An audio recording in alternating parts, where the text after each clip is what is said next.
Sebenarnya kita ni sejak akhir-akhir ini memang dilimpahkan dengan pelbagai maklumat lah berkaitan dengan Palestin khususnya. Dan kadang-kadang kita pun jadi keliru sebab banyak sangat maklumat kan. Tak tahu stand mana yang kita patut ambil, apa yang kita buat patut buat hari ini. Ada yang mengatakan isu Palestin ni adalah isu negara masing-masing. Jadi kita di Malaysia ni tak perlulah nak mengambil tahu tentang hal Palestin sebab dia adalah isu negara masing-masing. Kita benalah keamanan tempat kita. Ada yang berkata demikian.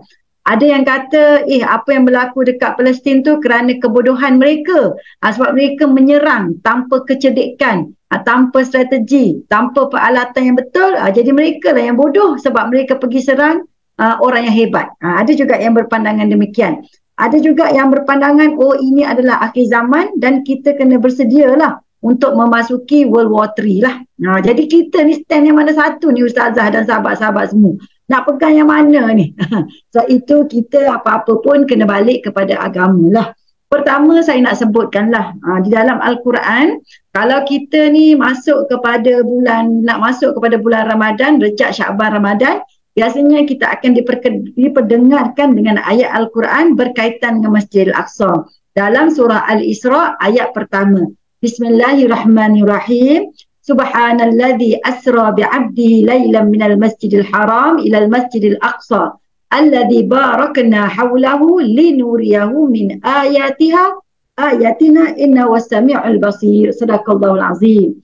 Ayat Quran ni biasanya kita ni tak lama dah nak masuk Rejab. Kemudian Syaban. Kalau kita tengok sini, bulan Syaban biasanya akan berkaitan dengan Isra' Mi'raj. Isra' Mi'raj tu peristiwa berlaku yang melibatkan Masjidil Aqsa. Sebab itu dalam ayat Quran ini Allah menegaskan Maha Suci yang telah memperjalankan Rasulullah SAW pada waktu malam bi'abdi dengan hambanya. Maknanya dalam bentuk yang real, reality, lailan. Pada satu malam saja daripada Masjidil Haram ilal Masjidil Aqsa yang mana alladzi barakna haulahu, yang mana kami turunkan keberkatan pada sekelilingnya linuriyahu min ayatina, untuk menunjukkan kekuasaan kami, kehebatan kami, tanda-tanda keagungan kami. Inna was-sami'ul basir, sesungguhnya Allah itu maha mendengar lagi maha melihat. Maknanya ayat Quran ini berkaitan dengan peristiwa besar yang berlaku pada Rasulullah SAW. Peristiwa kalau kita tengok untuk nombor satu menghiburkan Rasulullah, yang kedua menyucikan Rasulullah, yang ketiga memperteguhkan keimanan dan tekad Rasulullah dalam berjuang kepada agama Allah. Jadi Allah memperlihatkan kehebatan Allah walaupun sebelum itu berlaku ujian yang besar pada Rasulullah. Dan perkara ini berkaitan dengan dua masjid, iaitu Masjidil Haram dan juga Masjidil Aqsa. Selepas peristiwa inilah berlakunya, iaitu apa dia? Hijrah Rasulullah yang akhirnya membawa kepada hijrah Rasulullah kepada Madinah. Kenapa Rasulullah tu jadi lebih bersemangat? Rasulullah ni tak pandang ke belakang lagi. Ini bukan cerita hantu tak pandang ke belakang ni. Tapi maknanya Rasulullah tidak melihat segala ujian, kepenatan dan lain-lain. Rasulullah maksudnya tidak kira dah. Walaupun susah, walaupun tak ada duit, walaupun payah, walaupun mengorbankan keluarga, keseronokan diri sendiri, kewangan dan lain-lain, Rasulullah tetap juga akhirnya membangunkan negara Madinah sebagai asas empayar Islam yang seterusnya yang berkembang sampai hari ini. Daripada mana? Daripada semangat yang diambil daripada Isra' Mi'raj. Dan Isra' Mi'raj itu di dalamnya ada kisah Masjidil Aqsa. Sebab itulah kalau kita tengok hadis Rasulullah SAW sendiri banyak berkaitan dengan Masjidil Aqsa ni. Nanti kalau ada masa saya ada letak nanti dekat FB saya, nanti boleh pergilah dekat saya punya medsos. Ada 40 hadis yang diberikan sanad oleh ulama Hay'ah Jordan kan. Yang mana dia mengumpulkan, di mana ada kumpulan 40 hadis berkaitan dengan Masjidil Aqsa dan Palestin itu sendiri. Maknanya ada banyak sekali hadis disebutkan tentang Palestin. Boleh baca nanti, boleh kunjungilah saya punya medsos Ustazah Asma Hussein. Yang kita tengok dalam hadis juga mengatakan tentang pahala solat di Masjidil Aqsa. Solatun fil Masjidil Haram, siapa yang solat di Masjidil Haram bersamaan dengan 1000 solat. Siapa yang solat di masjid aku, Masjid Nabawi, bersamaan dengan 1000 solat. Siapa juga yang solat di Baitul Maqdis bersamaan dengan 500 solat. Maknanya apa? Dalam hadis sebut, tak payahlah kamu ni bersusah-susah untuk bermusafir, nak pergi berjalan, nak travel, kecuali ketiga masjid. Orang sekarang kan suka travel, tapi kita ni kena bersusah-susah kalau boleh ketiga tempat ini. Yang pertama, masjidku, Masjid Nabawi. Ini biasa orang Malaysia pergi. Yang kedua, Masjidil Haram. Ini pun wajib kita pergi. Kita bercita-cita nak pergi ke Masjidil Haram. Yang ketiga, kena ada dalam cita-cita umat Islam, iaitu Masjidil Aqsa. Tetapi hari ini, sukar kita nak pergi ke Masjidil Aqsa dengan suasana hari ini. Kalau tidak, kita ni dituntut untuk pergi ke Masjidil Aqsa. Sebab itu kalau orang kata, adakah isu Palestin ni hanya isu negara masing-masing? Tidak. Tetapi dia berkaitan maruah orang Islam, sebab di situ terletaknya tonggak orang Islam sendiri, iaitu Masjid Nabawi, Masjidil Haram dan Masjidil Aqsa. Okey, baiklah. Saya sebenarnya tak naklah bercerita secara ilmiah Ustazah hari ini, sebab kita ada juga ramai di luar sana yang mungkin nak tahu tentang isu Palestin, tetapi tak naklah terlalu akademik dan ilmiah. Nanti pening nak simpulkan yang mana satu. Terutamanya kalau pendengar-pendengar wanita lagi pening. Kalau dengar daripada kitab sana, daripada hujah sana, hujah sini, pening dia. Okay, hari ini saya cuba simpulkan secara ringkas yang boleh supaya kita mudah faham dan apa stand kita dan apa yang kita nak galakkan. Nak bagi tahu kepada keluarga kita, khususnya anak-anak kita. Penting ya pendengar-pendengar semua, apa yang kita belajar hari ini, kita kena storytelling kan kepada anak-anak. Sebab jemput ustazah, jemput ibu macam inilah caranya. Storytelling kepada anak-anak dan keluarga ni wajib. Sebab apa? Melalui storytelling yang betul lah, anak-anak ini akan mempunyai persepsi yang betul, pemahaman yang betul tentang agama dan mereka bersemangat untuk hidup dalam agama. Itulah yang kita nak sekali. Kita tak nak orang muda hari ni dia kata buat apa nak pedulikan isu-isu macam ni. Kita sendiri pun nak cari makan susah dengan kegawatan ekonomi sekarang, tak payah peduli. Ini hal masing-masing. Lepas tu kadang-kadang mereka ni buat benda yang tak patut. Ada yang kata okey tak perlu boykot ustazah. Tak cerdik orang boykot. Tapi mereka tak tahu. Boykot ekonomi terhadap ekonomi Yahudi ni telah bermula sejak tahun 1930-an lagi. Bukan sekarang. Ada yang ingat hari ni berlaku isu boykot? Bukan. Isu boykot telah bermula sejak 1930-an dan ia terbukti telah memberi kesan yang besar kepada pergerakan Yahudi Zionis itu sendirilah. Okey, nombor satu, kita kena kenal siapakah Yahudi. Nak kenal Yahudi, kita kena tengok apakah Al-Quran sebut tentang Yahudi. Pertama, banyak sekali ayat Quran tentang Yahudi, tapi kita kena kenal sifat-sifat orang Yahudi yang disebutkan dalam Al-Quran. Sebenarnya Yahudi ni adalah satu bangsa yang hebat, yang dipanggil sebagai bangsa Yahudi ataupun Bani Israel, dan Allah bagi kelebihan kepada mereka dengan paling ramai diutuskan Nabi dan Rasul.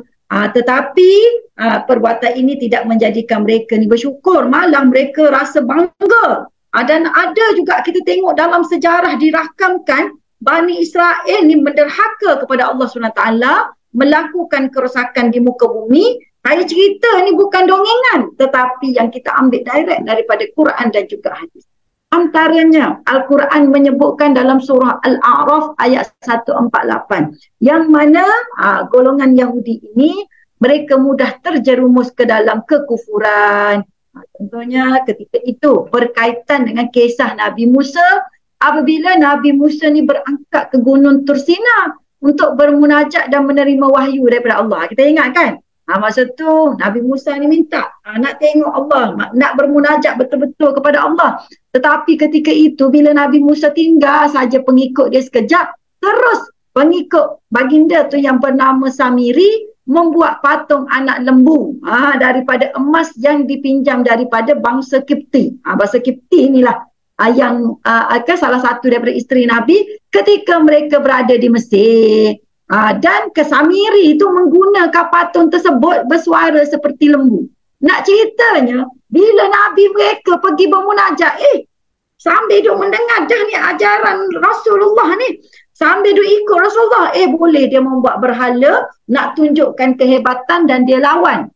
Rasul mereka dan pemimpin mereka sendiri. Sebab itu mereka ni pantang. Pantang maknanya apa dia? Kalau ada peluang disebutkan dalam Al-Quran, mereka ini mudah terjerumus dalam kekufuran. Dalam kes ini, mereka membuat patung dan menyembah patung anak lembu tersebut. Yang kedua, dalam Al-Quran sebut dalam surah Al-Baqarah ayat 55, yang mana Yahudi ini dia sangat angkuh dan sombong terhadap perintah Nabi Musa supaya bertaubat kepada Allah Subhanahu Wa Taala. Iaitu ketika itu Allah berkata, wahai Musa, Yahudi berkata kepada Nabi Musa, wahai Musa, kami tidak akan beriman kepadamu sebelum kami melihat Allah dengan terang secara nyata depan mata kami. Kerana itu kamu disambar petir sedangkan kamu semua melihatnya. Peristiwa ini berlaku apabila Nabi Musa ni meminta pengikut dia yang seramai 70 orang ni bertaubat disebabkan dosa mereka tu tinggal sekejap sembah patung anak lembu. Tapi dia kata, selagi Allah tak nampak depan mata, selagi azab tak nampak, selagi tak nampak keagungan Allah, kami tak nak kembali menyembah Allah SWT. Begitu sekali mereka ni angkuh dan sombong, padahal mereka baru saja orang kata dibantu dan diangkat oleh Rasulullah SAW, iaitu Nabi Musa. Lepas itu, seterusnya, mereka ini adalah golongan yang disebutkan dalam Al-Quran apa dia? Iaitu membunuh para Nabi yang diutuskan kepada mereka. Dalam kisah, kalau kita tengoklah dalam tafsir Al-Quran disebutkan dan ulama menulis, diriwayatkan bahawa orang-orang Yahudi ni telah membunuh tidak kurang lebih 300 orang Nabi dalam tempoh sehari. Kena ingat Nabi ni ramai. Yang kita kena belajar tu 25 tu Rasul. Tetapi ada Nabi-Nabi yang kita mungkin kenal seperti Khidir, betul tak? Kita akan kenal beberapa Nabi. Tapi Nabi ni ramai yang diangkat oleh Allah SWT. Tapi mereka ni boleh bunuh Nabi ni. Dalam riwayat sebut, boleh bunuh sampai 300 satu hari. Nabi Zakaria dan anaknya Nabi Yahya adalah antara yang dibunuh oleh orang-orang Yahudi kerana dua-dua Nabi ni tidak tunduk kepada permintaan pemimpin-pemimpin mereka. Nak ceritanya, kalau Nabi pun mereka sanggup bunuh, apatah hari ini orang Palestin tu tak ada apalah. Kita pun heran, macam mana mereka ni melangkaui sifat kemanusiaan. Boleh bom hospital, boleh bunuh kanak-kanak. Kanak-kanak tu, kalau kita tengok ini peristiwa yang berlaku hari ini, bisa nak cerita kepada orang muda lah. Orang muda ni dia tak kenal kisah Palestin. Kita ni lahir-lahir ni, macam saya lahir tahun 70-an. Lahir-lahir tu memang duduk dalam cerita Palestin yang macam ni dah. Lepas tu kalau orang kata kenapa serang sekarang, kenapa nak mempertahankan diri sekarang, mereka bukan mempertahankan diri. Mereka dah lama dah hidup macam ni. Kalau saya ingat kisah dia bagaimana kanak-kanak pun dibunuh tepat di sini. Sebab dia tak nak saki baki kanak-kanak pun timbul. Dan akan akhirnya memberi cabaran dan ancaman kepada mereka. Jadi kalau kita kata, kanak-kanak mereka sanggup bunuh, perempuan mereka sanggup bunuh, dirogol dan lain-lain. Orang tua pun mereka tak heran. Hospital pun mereka sanggup bom. Sebab apa? Dalam kisah disebutkan dalam Al-Quran, Nabi pun mereka sanggup bunuh. Jadi kalau setakat kita, siapa? Betul tak?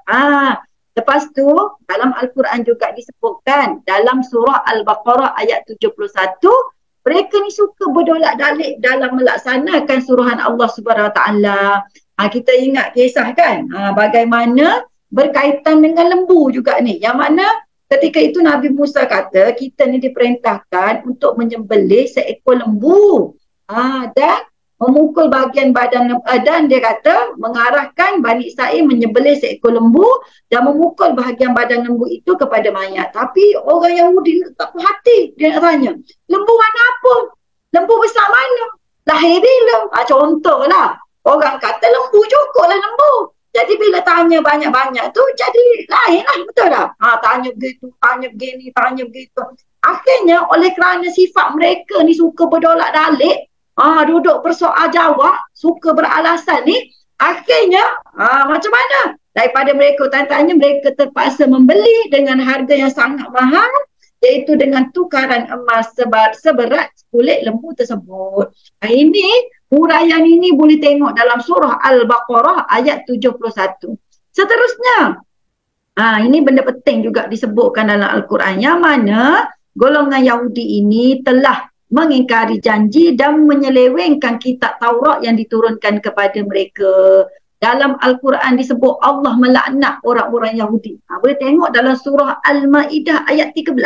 Kita tak bawa cerita dongeng, kita bawa daripada Al-Quran terus. Yang mana Allah melaknat orang-orang Yahudi sebab mereka ni melanggar perjanjian dalam kitab Taurat dan mereka ubah isi kitab Taurat tu mengikut sesuka hati mereka, terutama berkaitan dengan bahawasanya Nabi Muhammad SAW ini adalah sebagai Nabi akhir zaman. Jadi dia tak nak terima. Dia nak berakhir dekat mereka. Sebab tu mereka tukar. Dan kalau kita tengoklah seterusnya saya akan hurai, kitab Taurat mereka yang baru ni mengandungi hasrat-hasrat mereka, terutamanya hasrat mereka yang sangat kejam. Seperti mereka ni bangsa yang terbaik, orang lain seperti haiwan. Itu semua diletakkan dalam kitab-kitab mereka. Dan kita tengok perkara ini dicatatkan dalam surah Al-Ma'idah ayat 13. Kemudiannya, mereka ni juga suka mencipta helah untuk melanggar perintah Allah. Saya ingat lagi kalau orang Yahudi ni dia ada kosher kan, dan dia ada peraturan yang ketat sebab mereka kan berakhir pada zaman kitab Taurat. Dia tak ambil Al-Quran. Kalau dalam Al-Quran syariat ni disempurnakan. Jadi saya ingat lagi kisah bagaimana mereka ni kalau pada hari Ahad, saya tak salah, tak ingat yang mana mereka ni tak boleh menggunakan teknologi. Kan, tidak boleh menggunakan alat-alat lah. Jadi macam mana mereka ni nak naik ke tempat ibadat mereka? Jadi mereka pun buat lift, dan lift tu mereka tak tekan, naik sendiri. Maknanya berhelah dengan perintah Allah, perintah Tuhan yang mereka tulis dalam kitab Taurat mereka sendiri. So ada banyaklah helah-helah yang kita tengok yang mereka buat pada hari ini, sebab benda tu sebenarnya sudah bermula daripada zaman mereka Nabi Musa lagi, yang mana mereka sengaja mencipta helah untuk melanggar perintah Allah dalam surah Al-Baqarah ayat 65. Di mana pada masa tu kita ingat tak kisah yang mana mereka pada hari Sabtu tu kena melakukan ibadat, betul tak? Tak boleh bekerja, tak boleh tangkap ikan. Tapi mereka buat macam mana? Sebelum sampai hari Sabtu, mereka pun pasang perangkap. Kalau kita kat letak jala, siap-siap lah. Jadi hari Sabtu tu, sebab hari Sabtu ni tiba-tiba mereka rasa tamak, mereka nampak ikan banyak hari Sabtu. Kalau tak ambil hari Sabtu tu, jatuh ke rugi pula kepada mereka. Jadi sebab tu dia pun pasang perangkap siap-siap. Cerdik. Macam tadilah. Lift tu tak tekan tapi naik sendiri kalau nak pergi bekerja. Macam itulah ibarat kata. Jadi lepas tu pada hari Sabtu dia tak angkat lah perangkap tu, tapi dia angkat hari Ahad. Tapi niat dia tu betul untuk bekerja pada hari Sabtu, dan mereka akan ambil ikan pada malam Ahad. Dan perkara ini dirakamkan dalam surah Al-Baqarah ayat 65.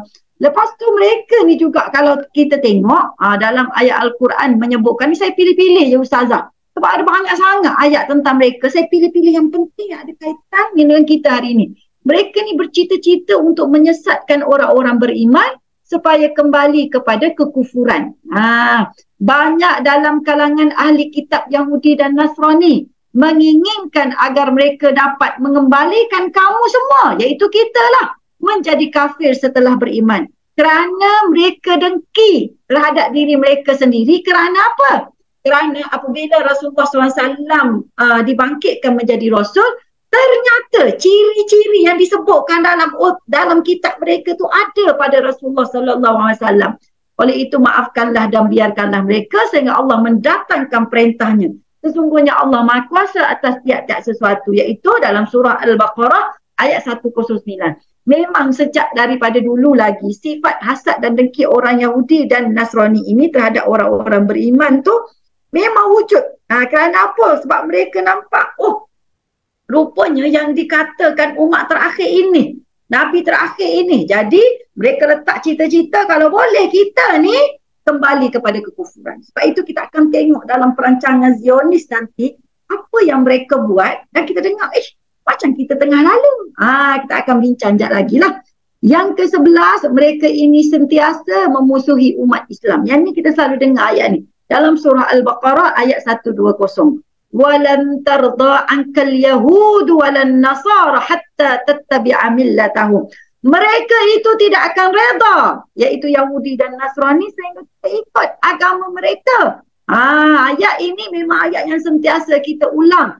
Qul inna hudallahi huwal huda. Katakanlah sesungguhnya hidayah Allah itulah sebenar-benar hidayah. Maknanya apa? Memang akan ada dendam kesumat daripada dulu sampai sekarang supaya kita akhirnya akan ikut agama mereka. Kalau tak boleh buat kita ni murtad, sekurang-kurangnya kita ni akan amal cara hidup mereka.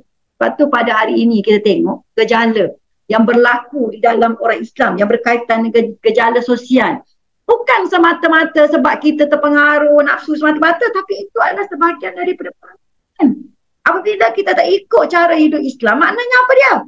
Kita sedang mengikut agama selain daripada agama Islam. Okey. Seterusnya kita tengok lagi. Ni saya bahagian terakhir lah. Yang lain tu tuan-tuan dan puan-puan boleh rujuk sendirilah. Banyak sekali dalam tafsir Al-Quran. Dan mereka ni juga dalam Al-Quran mendakwa yang diri mereka ini sebagai anak Tuhan. Wa qalatil yahudu wan nasara nahnu abna'ullahi wa ahibba'uh. Dia kata, dan mereka berkata, orang Yahudi dan Nasrani berkata, kami adalah anak-anak Allah dan kekasihnya. Dan katakanlah, wahai Muhammad, kalau benar demikian, maka mengapakah dia menyeksa kamu dengan sebab-sebab dosa kamu? Maknanya apa? Orang Yahudi menganggap mereka ni adalah sangat istimewa. Mereka adalah anak Tuhan dan ini adalah kemuncaklah kepada kebodohan dan kesesatan mereka. Disebabkan dakwaan inilah Allah ni, dia telah melaknat orang-orang Yahudi. Dan dia kata, kalau mu anak Tuhan, pasal apa mu ni kena seksa juga disebabkan dosa kamu? Nak ceritanya dia nak letakkan kedudukan yang privilege. Bahawasanya mereka adalah bangsa yang terhebat, jadi mereka boleh membunuh orang lain sesuka hati. Okey, seterusnya kita dah tahu dah tentang Yahudi di dalam Al-Quran. Sekarang saya nak kongsi pula kepada kita, Ustazah, apa beza Yahudi dengan Zionis? Orang sama ke berbeza? Sekarang kita nak share. Sebenarnya Ustazah Alina, sebelum saya bagi talk ni, saya biasanya tak terima talk selain daripada isu berkaitan wanita keluarga sahaja. Sebab tu bidang saya. Tapi kali ini saya rasa saya nak bercerita juga pasal Palestin sebab kita sebagai orang Islam ni kena tahu. Walaupun dia macam lari dah bidang saya ni Ustazah. Tapi saya nak cerita juga pada hari ini sebab saya nak paksa juga diri saya kaji balik dan ingat balik kisah-kisah Palestin dan Zionis. Supaya kita tak lupa. Dan ibu-ibu ni kena storytelling kan kepada anak-anak. Dia kata, Ustazah, apa beza? Baru ni saya terima satu soalan. Yang ni best. Dia mesej saya, Ustazah, boleh tak kita berdoa?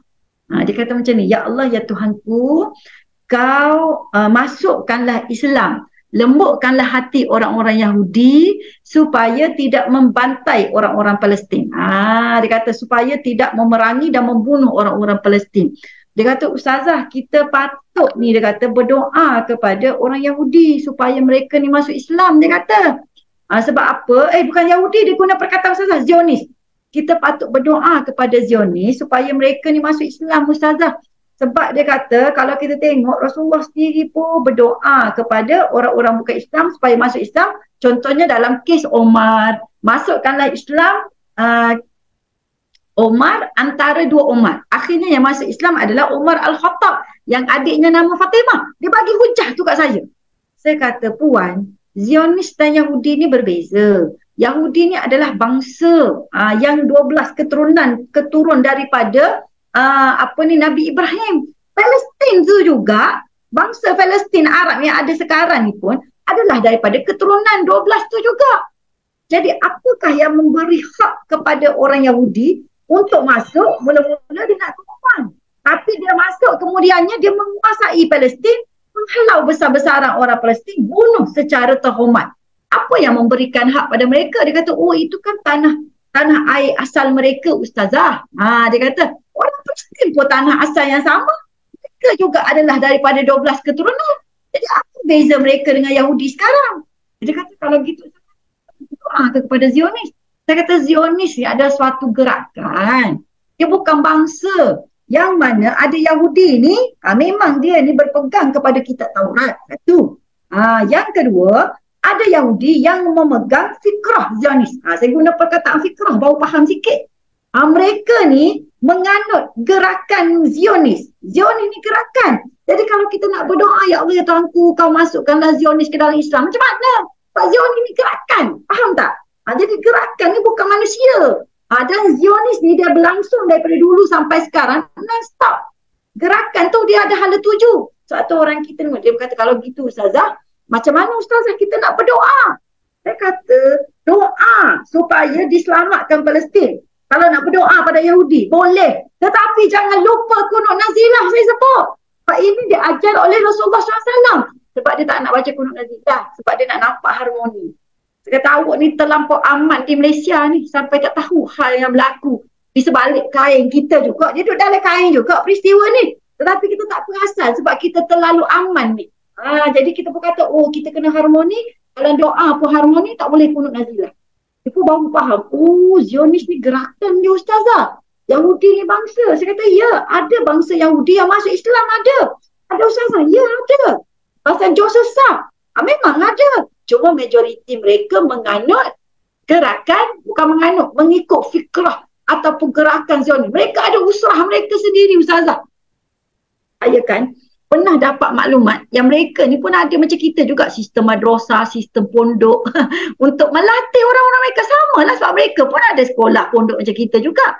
Dan ada satu sekolah ni hebat di Israel yang mana mereka ni melatih wanita-wanita. Kita nak tengok macam mana mereka susun perancangan mereka. Mereka melatih wanita-wanita di sekolah ortodok dia panggil. Sekolah ortodok ni macam kita kat pondok-pondok lah. Sekolah konservatif Yahudi yang mana mereka latih mereka ni dengan kitab-kitab Turas dia orang lah. Dengan kitab-kitab Taurat dia orang. Tetapi mereka ni ditrain supaya menjadi expert IT. Tapi wanita. Di sekolah tersebut. Dan mereka ini dihantar bekerja di panggil syarikat-syarikat IT terutama yang utama di dunia. Ini cara mereka latih. Macam mana mereka boleh sampai kepada gitu? Sebab mereka ada gerakan mereka tersendiri. Tak payahlah kita bersangka baik dengan Zionis. Sebab kita orang Islam kena ada gerakan kita juga. Jadi sebab tu kita kena faham. Benda-benda macam ni. Jangan kita ni terlalu, orang kata, tak kata muda juga, terlalu naif. Kan? Sebab apa terlalu naif? Sebab kita kadang-kadang selalunya hidup, aku, engkau. Hal aku, hal kau ikut mu lah. Macam tu. Keluar dah bahasa Kelantan misalnya. Okey, siapakah Zionis? Zionis ni kalau kita tengok, dia adalah suatu ideologi Zionis, suatu gerakan politik perkauman Yahudi yang ekstrim. Perkataan Zionis ni adalah merujuk kepada sebuah bukit yang dikenali dengan nama Zion yang terletak di bandar Al-Quds, Palestin. Orang-orang Yahudi percaya Nabi Sulaiman ni telah membina sebuah istana baginda di atas bukit Zion setelah bagi dia berpindah daripada Hebron ke Baitul Maqdis. Kan? Jadi sebab itulah sekarang kalau kita tengok kenapa ada ustaz bercerita mereka duk korek-korek ke dalam tanah tu kan. Bawah Baitul Maqdis dia korek. Sebab mereka nak mencari Haikal Sulaiman. Haikal ni maknanya tempat ibadat istana Sulaiman lah. Jadi sebab tu yang mereka korek. Kenapa mereka korek? Sebab mereka percaya bahawasanya apabila mereka menemui Zion tu, menemui Haikal tu duduk mengasai bukit Zion, itu adalah lambang kekuatan mereka mengembalikan kekuatan bangsa Yahudi itu. Tu. Jadi itu kisah yang kita panggil Haikal Nabi Sulaiman, Haikal Nabi Sulaiman. Dan mereka menganggap Haikal Nabi Sulaiman itu dibina atas tapak Masjidil Aqsa. Tuan-tuan dan puan-puan boleh tengoklah gambar Masjidil Aqsa tu kat mana. Yang kita duk tengok tu dom lah. Ustaz cerita dah banyak. Pergi tengok. Mana satu tapak Masjidil Aqsa. Besar. Betul tak? Jadi. Dan kita tengok siapakah pengasas Zionis ini. Dia mesti ada pengasas. Inilah yang kita panggil Theodor Herzl. Kita panggil Herzl lah. Herzl yang mana dia adalah bangsa Yahudi warga Austria. Saya nak kongsi sikit. Ada benda menarik lah pasal Herzl ni. Herzl ni pertama, dia telah mengasaskan pemikiran dan gerakan Zionis. Kalau kita tahu macam mana yang dikatakan mengasaskan pemikiran dan ideologi ni Ustazah, macam Karl Marx lah. Karl Marx kan, dia telah mengasaskan ideologi komunis. Jadi kalau Herzl ni dia mengasaskan ideologi Zionis. Jangan naif sangat ni, saya nak cerita ni bagi mudah lah ni, bagi faham.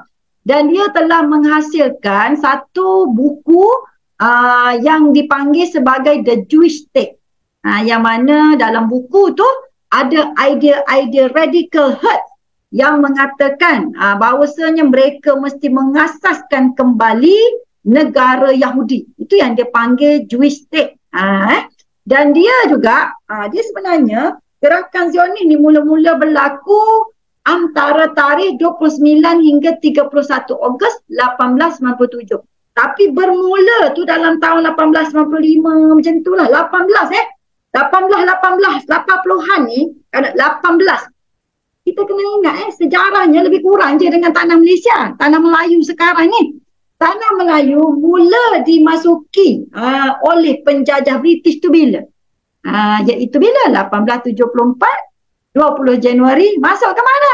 Masuk ke Perak. Tu kena tahu tu sejarah dia tu. Jadi peristiwa tu berlaku lebih kurang. Sebab ini adalah proses bagaimana mereka nak menjatuhkan Empire Islam yang ketika itu diketuai oleh Turki. Empire Turki Osmaniyah, yang mana Empire Turki Osmaniyah ni menaungi seluruh kerajaan Islam termasuklah di alam Melayu. Kena ingat dan alam Melayu ni Ustazah, dia kena ingat macam ni. Alam Melayu ni dia adalah sumber kekuatan ekonomi kepada seluruh negara Islam di dunia ketika itu. Mula-mula saya tak perasan juga.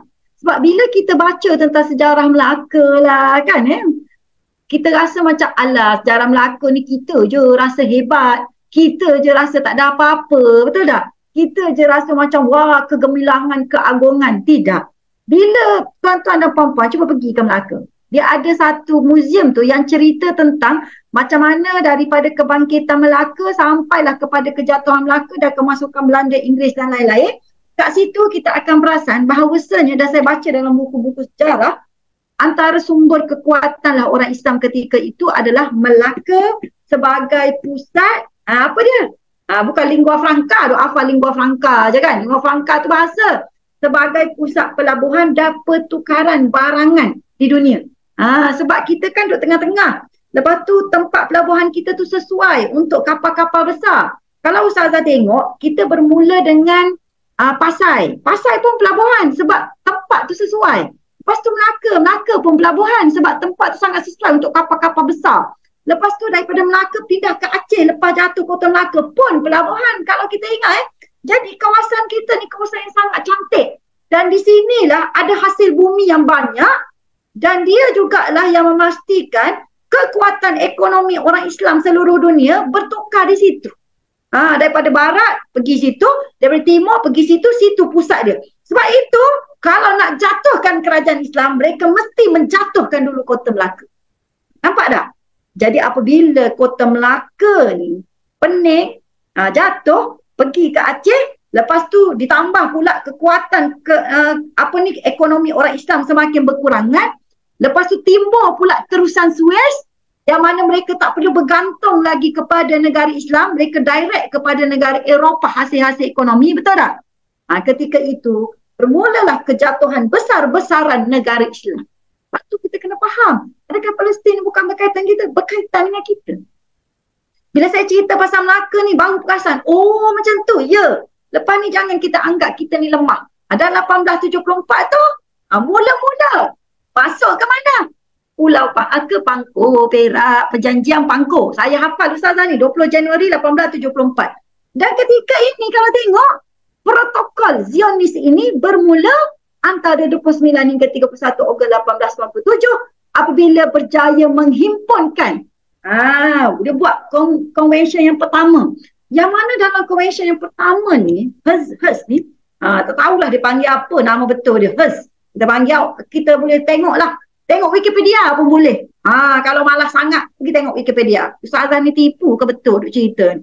Jadi Herz ni, Ustazah dia hidup tak lama Ustazah. Dia hidup 44 tahun je. Ketika dia berumur 37, dia berjaya mengumpulkan 3 golongan untuk membangkitkan kembali bangsa Yahudi, dan mereka menyusun protokol-protokol yang paling berbahaya kepada manusia, terutamanya orang Islam, yang dinamakan the protocol of the learned elders of Zion. Protokol kita panggil protokol Zionis lah. Kalau dulu-dulu masa saya kecil-kecil sekolah-sekolah, banyak buku-buku disebarkan yang dipanggil protokol Zionis.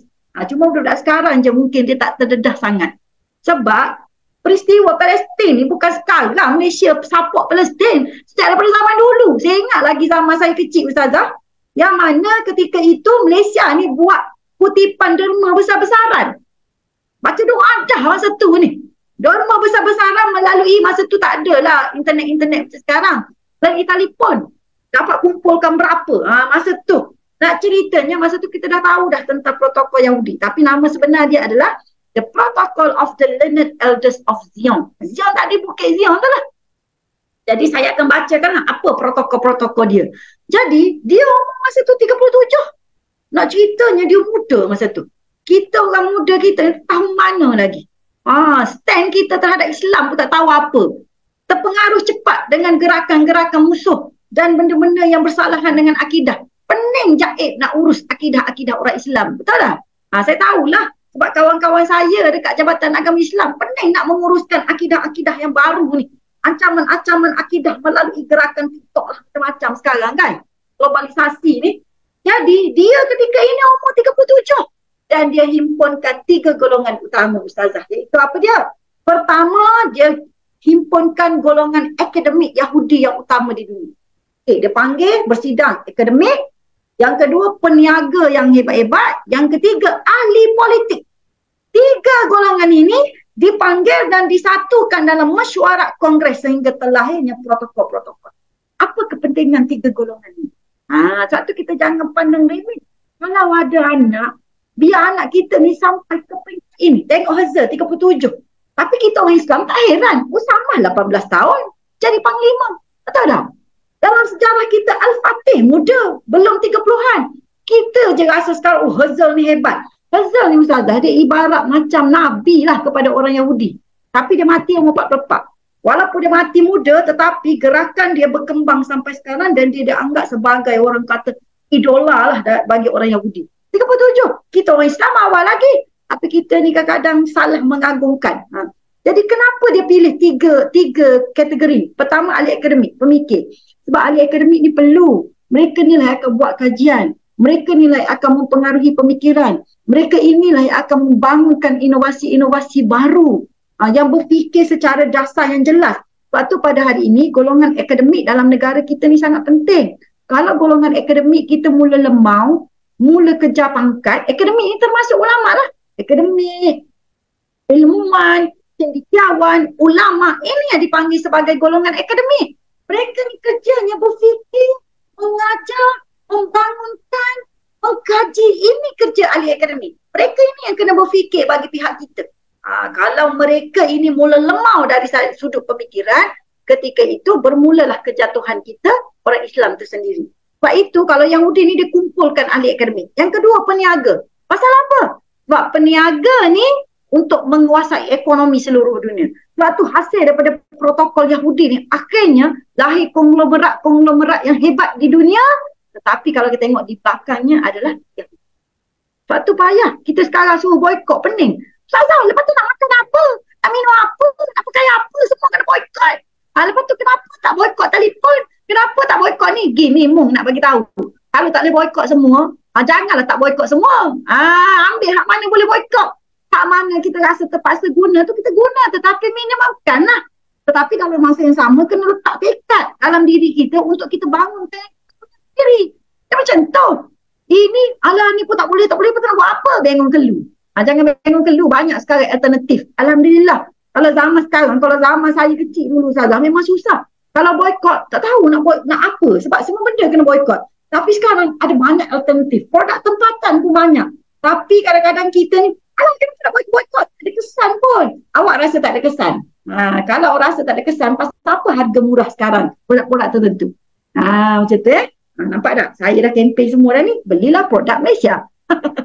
Kan? Okey, peniaga ni penting. Sebab bila peniaga menguasai ekonomi, maka itulah menjadi lambang kekuatan orang Yahudi dan sumber kekuatan. Pasal apa dia boleh serang? Dia boleh terus lagi membantai orang Palestin. Dan bukan setakat Palestin, mereka pergi pula ke negara-negara Arab yang lain, pegang tengkuk orang-orang Arab yang lain, pegang tengkuk-tengkuk negara Islam yang lain. Pasal apa? Sebab mereka ada kekuatan ekonomi. Bermula pada protokol Yahudi tu lah. Yang ketiga, ahli politik.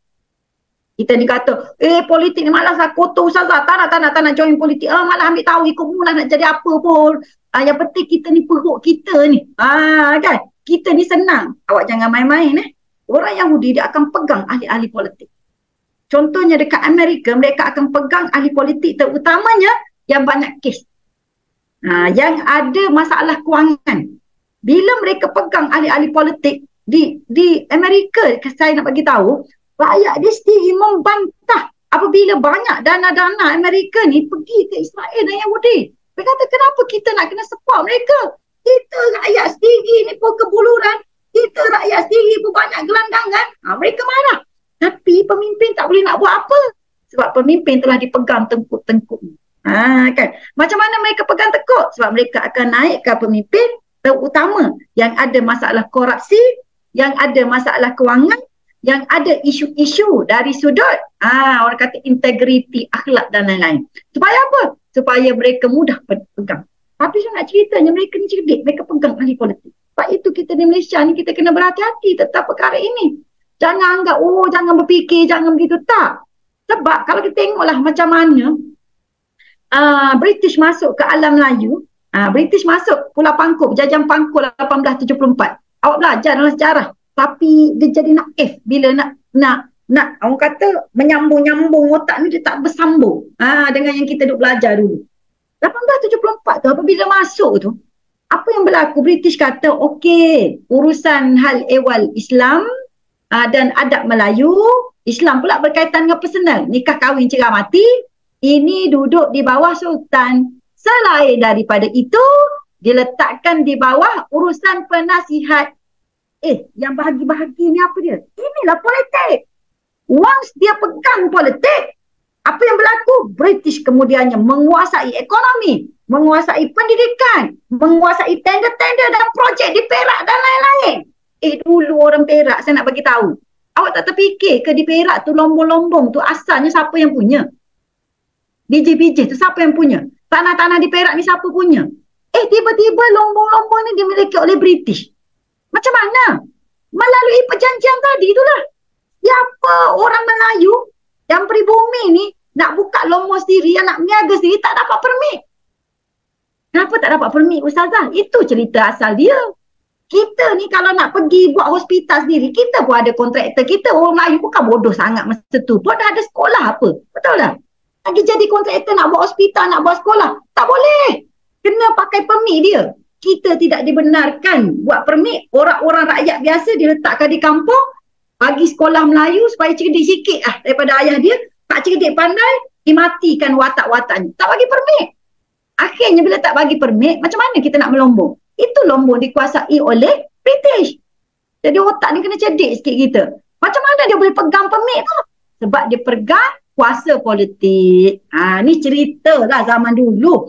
Dan benda ni sama juga yang berlaku, yang dilakukan oleh Herzl melalui protokol Yahudi. Okey, habis dah tu. Kalau saya cerita panjang lebar, pening ni kita ni. Okey, sekarang. Apakah ideologi Zionis? Pertama, dia kata, boleh buka lah protokol Zionis. Nombor satu, dia menetapkan bahawa seluruh orang Yahudi di dunia mana pun dia duduk, mesti dianggap sebagai warga Israel. Satu, ada setengah tu dia ada dua warga negara. Israel dia buka. Tapi dengan syarat mu ni bangsa Yahudi ke tak? Kalau mu bangsa Yahudi, mu bila-bila masa welcome to Israel yang ada hari ini. Sebab tu kan kita tengok, perasan tak? Ada rumah-rumah orang Palestin, orang Islam, dah hidup berpuluh tahun daripada zaman datuk nenek moyang, tiba-tiba dia datang, dia ambil alih rumah tu. Kan? Orang tu kena halau. Lepas tu dia pun mari minta, kamu duduk rumah aku. Aku ni rumah aku daripada datuk aku lagi. Dia kata, nasib baiklah aku duduk rumah kau. Kalau Yahudi lain datang, lagi teruk. Dia sebut. Dia dengan selamanya menguasai rumah tu. Sebab bagi mereka, mereka adalah warga Israel. Dan mereka berhak duduk. Walaupun rumah tu sebenarnya dibina secara bertahun-tahun, bergenerasi oleh penduduk Palestin. Itu benda ni sudah dilalui oleh mereka. Sebab tu kita kata, kenapa nak perang sekarang? Bukan perang sekarang, memang daripada zaman dulu lagi macam ni. Yang kedua, protokol mereka mengatakan, ideologi mereka mengatakan bangsa Yahudi adalah bangsa terpilih yang wajib dipatuhi oleh kesemua bangsa lain. Lepas tu menegaskan para pemimpin Zionis ni, kalau dulu mereka menguasai agama, tetapi sekarang dia kata zaman sekarang kita bukan menggunakan agama untuk menguasai dunia, tetapi Zionis hendaklah menguasai kebendaan untuk menguasai pemerintahan. Kalau dulu mereka sandar juga pada kitab-kitab agama, tapi sekarang dia kata bermula daripada sekarang kita kena berasaskan kebendaan. Sebab tu Yahudi ni, protokol Zionis ni dia akan dikaitkan dengan sekularisme. Sebab ini adalah dia punya ideologi.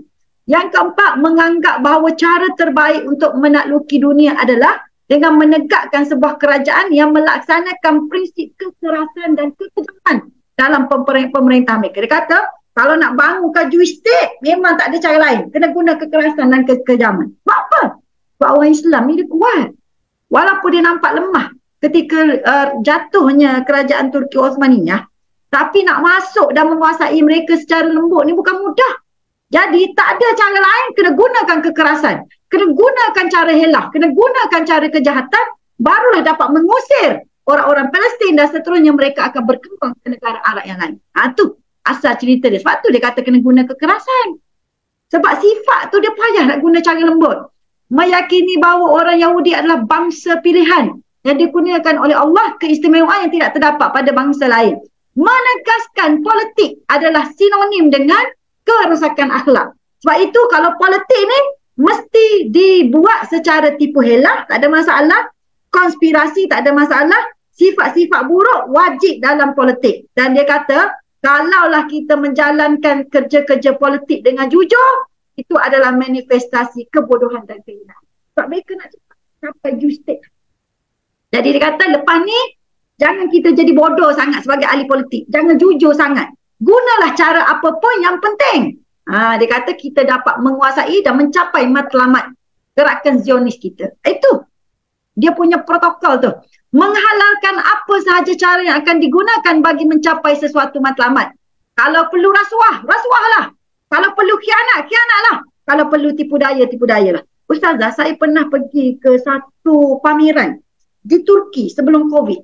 Pameran tersebut adalah pameran NGO Islam seluruh dunia. Ketika itu saya berjumpa dengan satu buku. Buku tu dia ada terjemahan dalam bahasa Turki, dan bahasa Inggeris, bahasa Arab. So saya ambil buku tu. Buku tu rupanya ditulis oleh perisik Yahudi.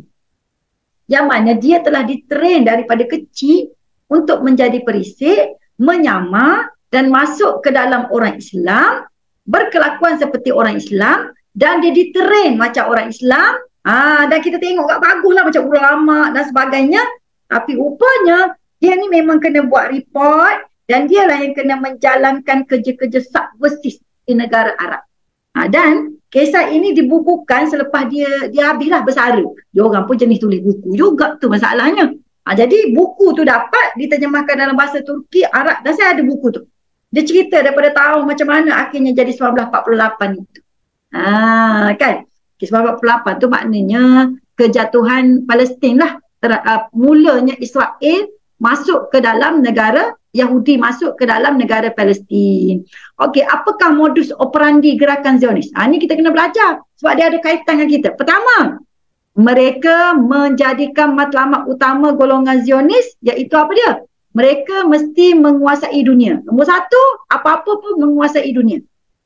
Langkah pertama mereka adalah menegakkan negara Yahudi bukan saja dengan menjajah Palestin, tetapi cita-cita mereka sebenarnya nak menguasai daripada sampai ke sungai Nil hingga ke sungai Furat di Iraq.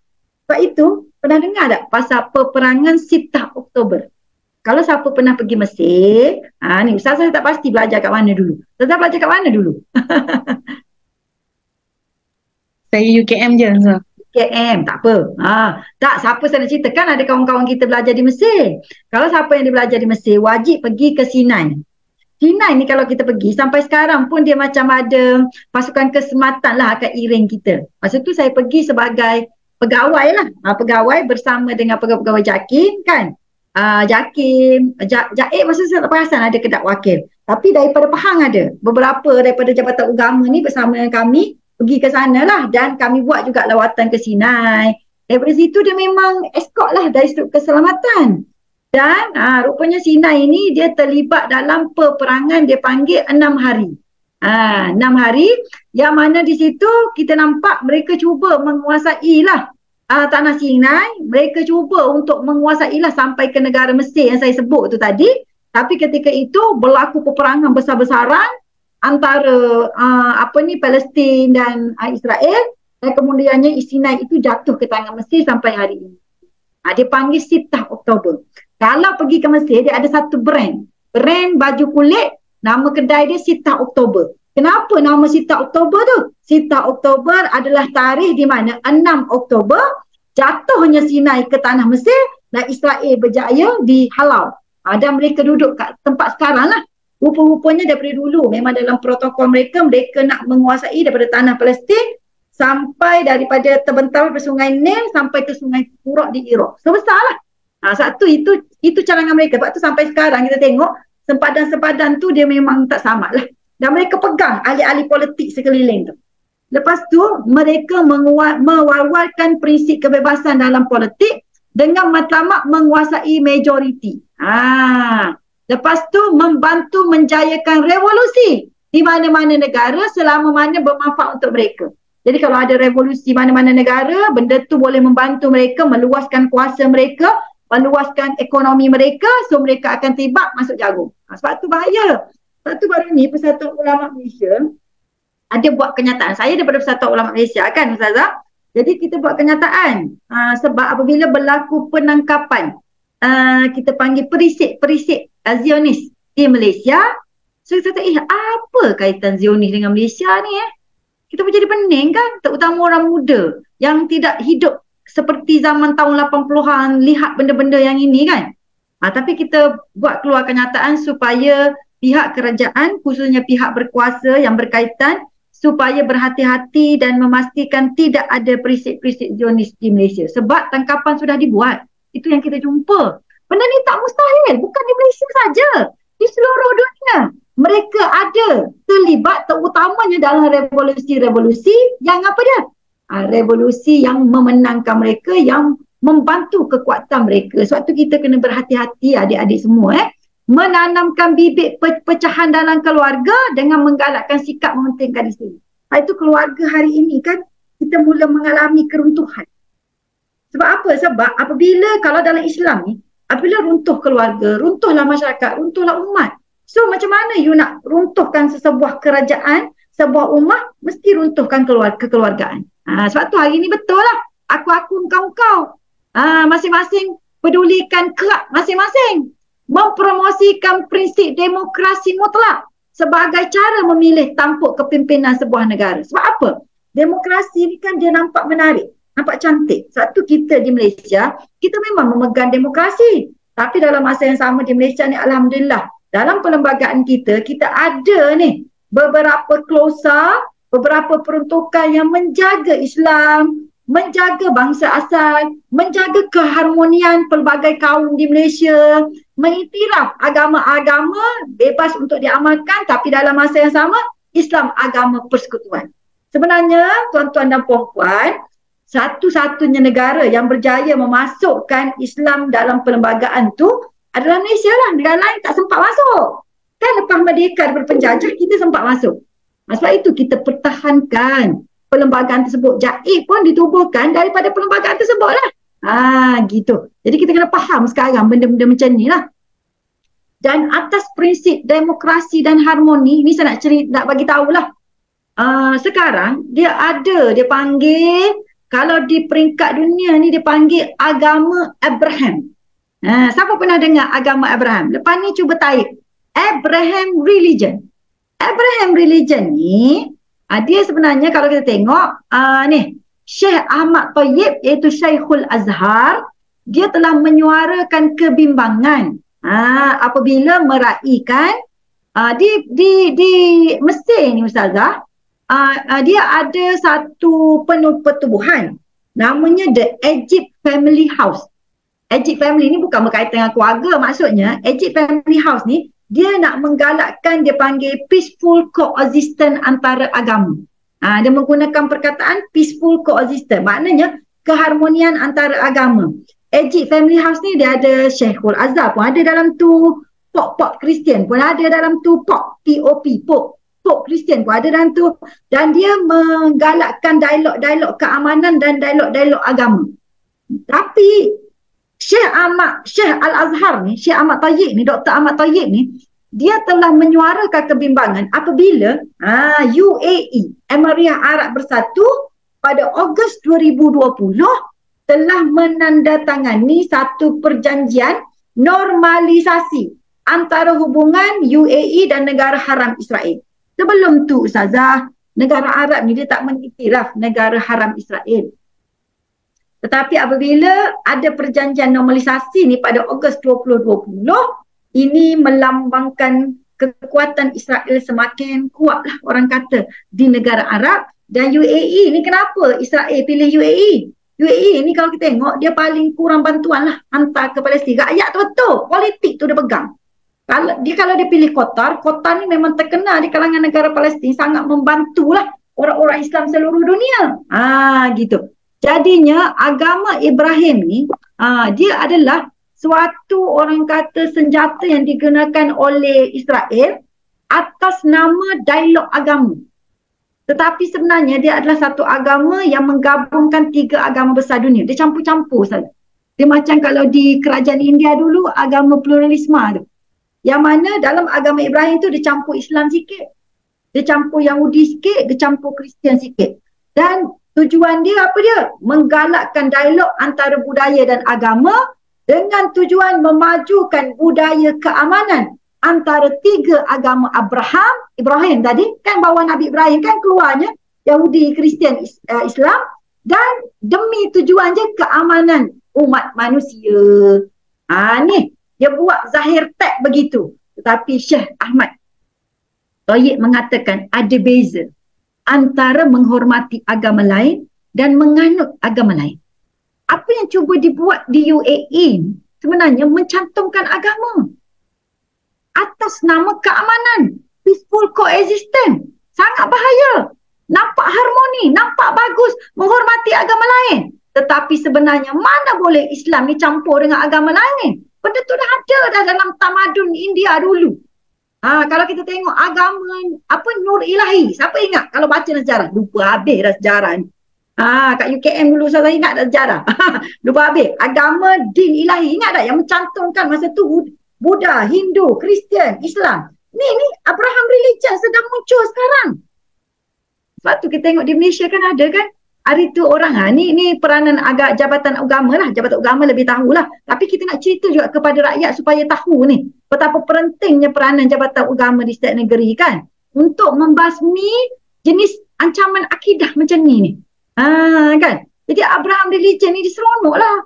Sebab dia campur 3 agama. Itu boleh, ini boleh. Tapi namanya nama keamanan. Sebab tu tuan-tuan dan puan-puan, tolonglah berhati-hati. Apabila ada ideologi yang seperti ini, yang konon-konon yang menggunakan dialog agama, yang menggunakan dialog budaya, memperjuangkan keamanan demi keamanan dunia konon-kononnya, tapi dalam masa yang sama, dia nak menormalisasikan negara haram Israel sampai menguasai seluruh tanah Arab. Sebenarnya cita-cita dia, kalau kita baca dalam protokol, dia nak menguasai Madinah dan Mekah. Itu sebenarnya. Sebab mereka percaya di Mekah itu, di Kaabah tu, ada simbolik yang besar untuk agama mereka. Dia nak pergi ke situ. Dan sekarang pun kita tengok, kalau tuan-tuan dan perempuan tengoklah sekarang kan, saya baru pergi tahun lepas, ada dah wanita yang tidak menutup aurat di Madinah. Saya tengok, saya terkejut. Saya tak pernah tengok seumur hidup macam tu. Macam mana jadi macam ni? Ibarat katalah. Jadi kita pun kena belajarlah tengok mana yang betul, mana tak betul. Sebab tu Syekh Ahmad Tayyib, Syekhul Azhar sendiri, dan dia ni salah seorang yang berada dalam Egypt Family House yang digunakan untuk peaceful coexistence. Dia sendiri pun rasa bimbang. Dan dia kata kita kena bezakan antara menghormati agama dan masuk ke dalam agama orang lain. Dan ayat yang digunakan apa dia? Lakum dinukum waliyadin, dan sesungguhnya agama Islam ini telah sempurna Dan kita tak boleh campur-campur antara agama. Ini disebutkan oleh siapa? Disebutkan oleh Syekhul Azhar. Saya tak petik kat Malaysia, saya petik yang ulama terus, senang. Kalau tak percaya lagi aku tak tahulah. Macam tu. Saya ni kalau cerita semangat. Macam tu. Okey, seterusnya yang lain tu tuan-tuan dan puan-puan boleh baca lah. Mereka ni antara juga dia punya protokolnya adalah menguasai media massa. Lepas tu antara protokol juga ialah memastikan nafsu syahwat menguasai. Apa maksudnya? Mereka nak pastikan rahim-rahim wanita ini tidak suci dan bersih. Kalau lagi banyak orang berzina, lagi bagus. Terutama orang Islam. Lagi tak bersih rahim-rahim wanita Islam, lagi bagus. Lagi terpengaruh dengan gejala sosial, lagi bagus. Kerana apa? Daripada situ bermulanya keruntuhan ummah, keruntuhan ekonomi, keruntuhan kekuatan dan lagi mudah mereka menguasai. Lepas tu kita tengok sekarang kalau melalui media massa, pengaruh-pengaruh porno tu sangat kuat. Kalau dulu ada juga sekatan-sekatan TV, kita tengok TV ni ada sekatan juga, betul tak? Kita sebagai majlis agama boleh juga bersuara nak sekat-sekat di TV. Zaman saya kecil dulu nak tengok orang bercium di TV pun payah. Sekarang bukan setakat bercium, lebih daripada bercium Saya pasal tengok apa benda kita pun tak faham sebagai orang tua yang dah kahwin. Lepas tu kalau buka internet tu, ketil lah apa pun boleh tengok. Rupanya ini adalah sebahagian daripada protokol Yahudi untuk meruntuhkan dan memusnahkan nilai moral, akhlak bangsa-bangsa selain daripada Yahudi. Dan mereka menggunakan institusi pendidikan dan menggalakkan penubuhan tempat-tempat maksiat dan kelab malam. Kalau boleh negara Islam ni, banyak lagi tempat maksiat. Banyak lagi konsert. Banyak lagi kelab malam. Kuasai institusi pendidikan. Supaya mereka mendapat pendidikan yang melarikan mereka daripada ajaran Islam yang sebenar. Ini adalah protokol mereka. Matlamat mereka apa dia yang utama? Pertama, menegakkan negara Yahudi yang mempunyai identiti Yahudi sepenuhnya. Melalui the Jewish state tadi. Yang kedua, memastikan keamanan dan keselamatan golongan Yahudi di Palestin. Sebab tu mereka nak buang besar-besaran, mereka bina tembok pemisah. Dia panggil tembok pemisah. Saya tak panggil tembok pemisah, salah. Saya panggil penjara terbesar di dunia. Sebab tu kita tengok ada satu undang-undang yang telah diluluskan di Israel, Palestin lah. Iaitu mereka kata orang Palestin tidak boleh mengumpulkan air hujan. Sebab air hujan, kalau mereka kumpulkan air hujan, mereka boleh dikenakan tindakan undang-undang sebab ia tidak legal. Dia gunakan undang-undang, Ustazah. Sebab tu penting pegang politik ni. Lepas itu, meluaskan sempadan geografi. Itu target mereka. Saya sebut tadi kan. Mereka sebenarnya target ikut ajaran mereka nak sampai kepada Mekah dan juga Madinah. Yang keempat, menguatkan ketenteraan dan ekonomi. Sebab itu mereka ni macam-macam mana pun, mereka akan sedut daripada negara-negara yang mereka kuasai. Macam UK, maka US dan sekutu-sekutunya, mereka akan sedut betul-betul supaya ketenteraan dan ekonomi mereka kuat. Sebab tu kalau kita tengok Ustazah, ada orang yang pergi melancong dekat Israel. Mereka kata Israel ni bagus. Israel ni sangat hebat. Dulu zaman saya kecil, kita import telur daripada Israel. Mereka ni negara padang pasir. Tetapi mereka menggunakan teknologi, kehebatan, pendidikan. Sebab mereka ni bangsa yang hebat, bangsa yang banyak nabi. Jadi mereka telah menukar padang pasir menjadi tempat yang subur.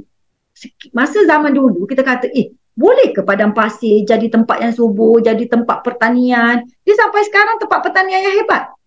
Banyak teknologi-teknologi yang dihasilkan di sana. Yalah, sebab dia memang target dia menguatkan ketenteraan dan ekonomi. So dia sedut teknologi, sedut kekuatan ni, sedut ketenteraan. Semuanya untuk support di negara Israel supaya mereka kuat, mereka boleh berkembang.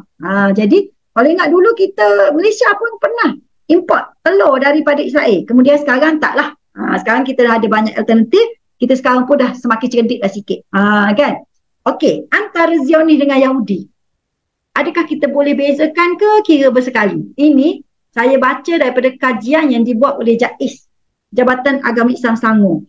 Kalau ustaz-ustazah dan juga tuan-tuan puan nak baca lah apa yang saya ceritakan tadi, dapatkan buku PDF yang ditulis, yang dibuat oleh pengkaji-pengkaji. Sebab JAIS kan dia ada pengkaji-pengkaji dan dia buka research kan, tim.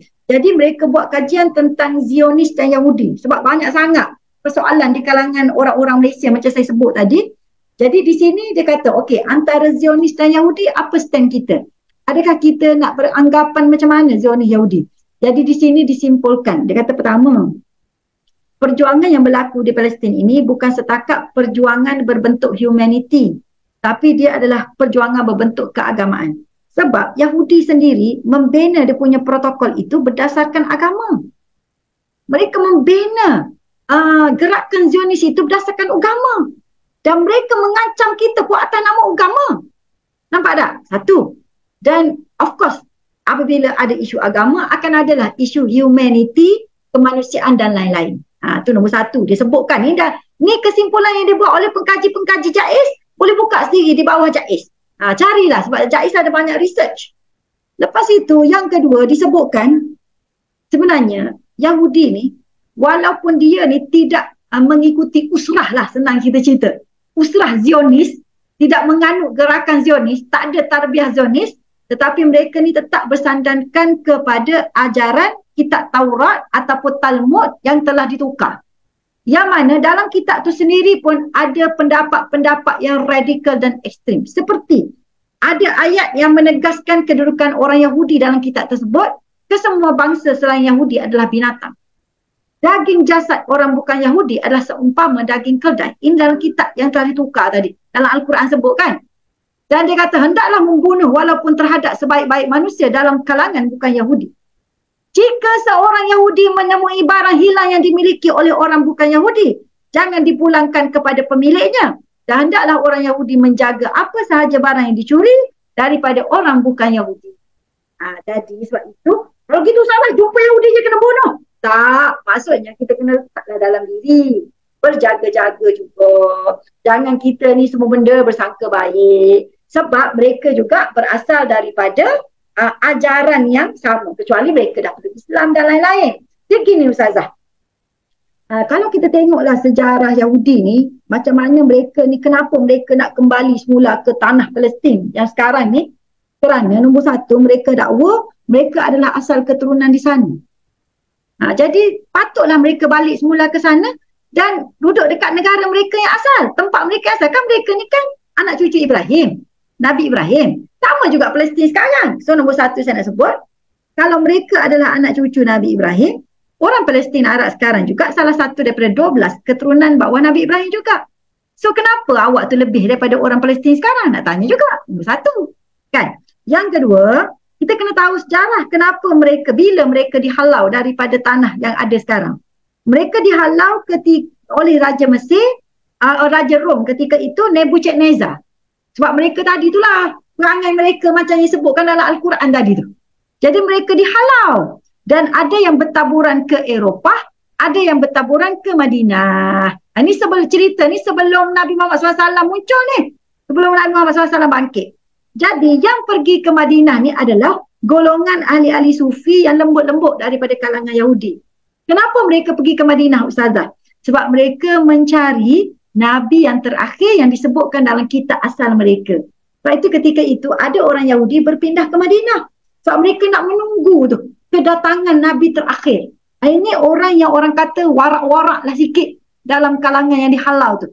Tetapi golongan selain daripada yang pergi ke Madinah ni, mereka ni pergi bertaburan di negara Eropah macam Jerman lah, Australia lah, Switzerland dan lain-lain.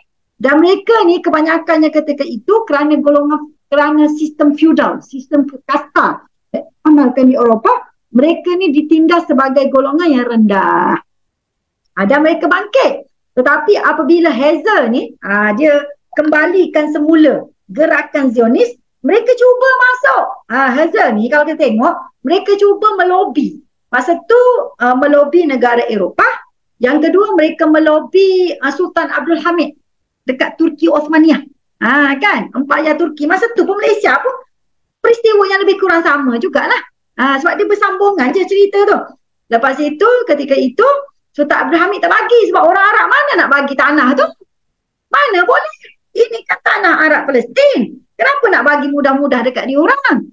Lepas tu ketika itu tak jadi. So mereka sebenarnya bukan nak minta negara pun masa tu. Mereka nak supaya dibuka pintu supaya mereka boleh masuk. Itu je mereka minta mula-mula. Bukan macam sekarang minta negara, tak ada. Tak ada negara-negara, mereka minta duduk je dekat tanah tu. Kemudiannya berlaku peristiwa pembantaian besar-besaran orang Yahudi oleh Nazi. Ingat tak? Nazi. Kita baca sejarah Nazi. Saya ada beberapa cerita orang putih tu, saya boykot. Sebab dia menceritakan tentang bagaimana sedihnya masyarakat Yahudi dibantai. Tapi dia tak cerita yang asal. Dia cerita dia macam ni. Kenapa Hitler tu boleh membunuh orang Yahudi besar-besaran? Ada cerita dia. Ini diceritakan oleh sarjana-sarjana Indonesia yang mengkaji balik kisah-kisah Nazi ni. Kenapa sampai Hitler ni boleh bunuh dan membantai besar-besaran orang Yahudi? Dia macam ni. Hitler kan cita-cita dia besar. Nak mewujudkan negara, nak menguasai negara. Biasalah cerita perang, Ustazah. Jadi nak besarkan negara dia. Bila nak besarkan negara dia, dia perlukan kekuatan ekonomi dan sokongan. Masa tu Jerman tu dia duduk sekali lah dengan beberapa negara. Lepas tu dia ada blok. Dia panggil blok kan. Masa tu. Macam kita tanah Melayu masa tu duduk di British lah. Dikuasai oleh British. Okey. Jadi ketika itu Hitler ni dia tengok orang Yahudi ni dia ada satu sikap. Orang Yahudi yang kaya-kaya lah. Kan dia dah ada yang kaya-kaya, dah hebat-hebat masa tu. Jadi mereka ni suka makan tetapi mereka makan tak habis. Dan bila makan tak habis, mereka akan buang dalam tong sampah. Sebiji lah macam kita tengok orang makan sekarang. Berparti, berfestival, kenduri kendara. Lepas tu makan banyak-banyak, letak kambing sekor atas meja, makan sikit je. Tapi buang tu lebih. Dan bila buang, orang-orang Jerman, orang-orang susah ketika itu, dia akan pergi kutip makanan kat tong sampah. Tak makanan sedap-sedap. Gitu kisah dia. Bila Hitler tengok macam ni, Hitler kata satu, mereka ni menghina orang lah. Yang kedua, mereka ni banyak sumber kewangan. Jadi mereka nak orang Yahudi support perjuangan Hitler. Orang Yahudi kat Jerman support Hitler. Jadi apa yang Hitler buat, sebab Hitler ni memang bukan Islam pun. Jadi Hitler ni dia kumpulkan kanak-kanak, wanita dan orang awam. Rakyat biasa tapi orang Yahudi. Dan mereka kumpul satu tempat. Lepas tu mereka bagi tahu kepada orang-orang kaya dan konglomerat Yahudi yang ada di Jerman.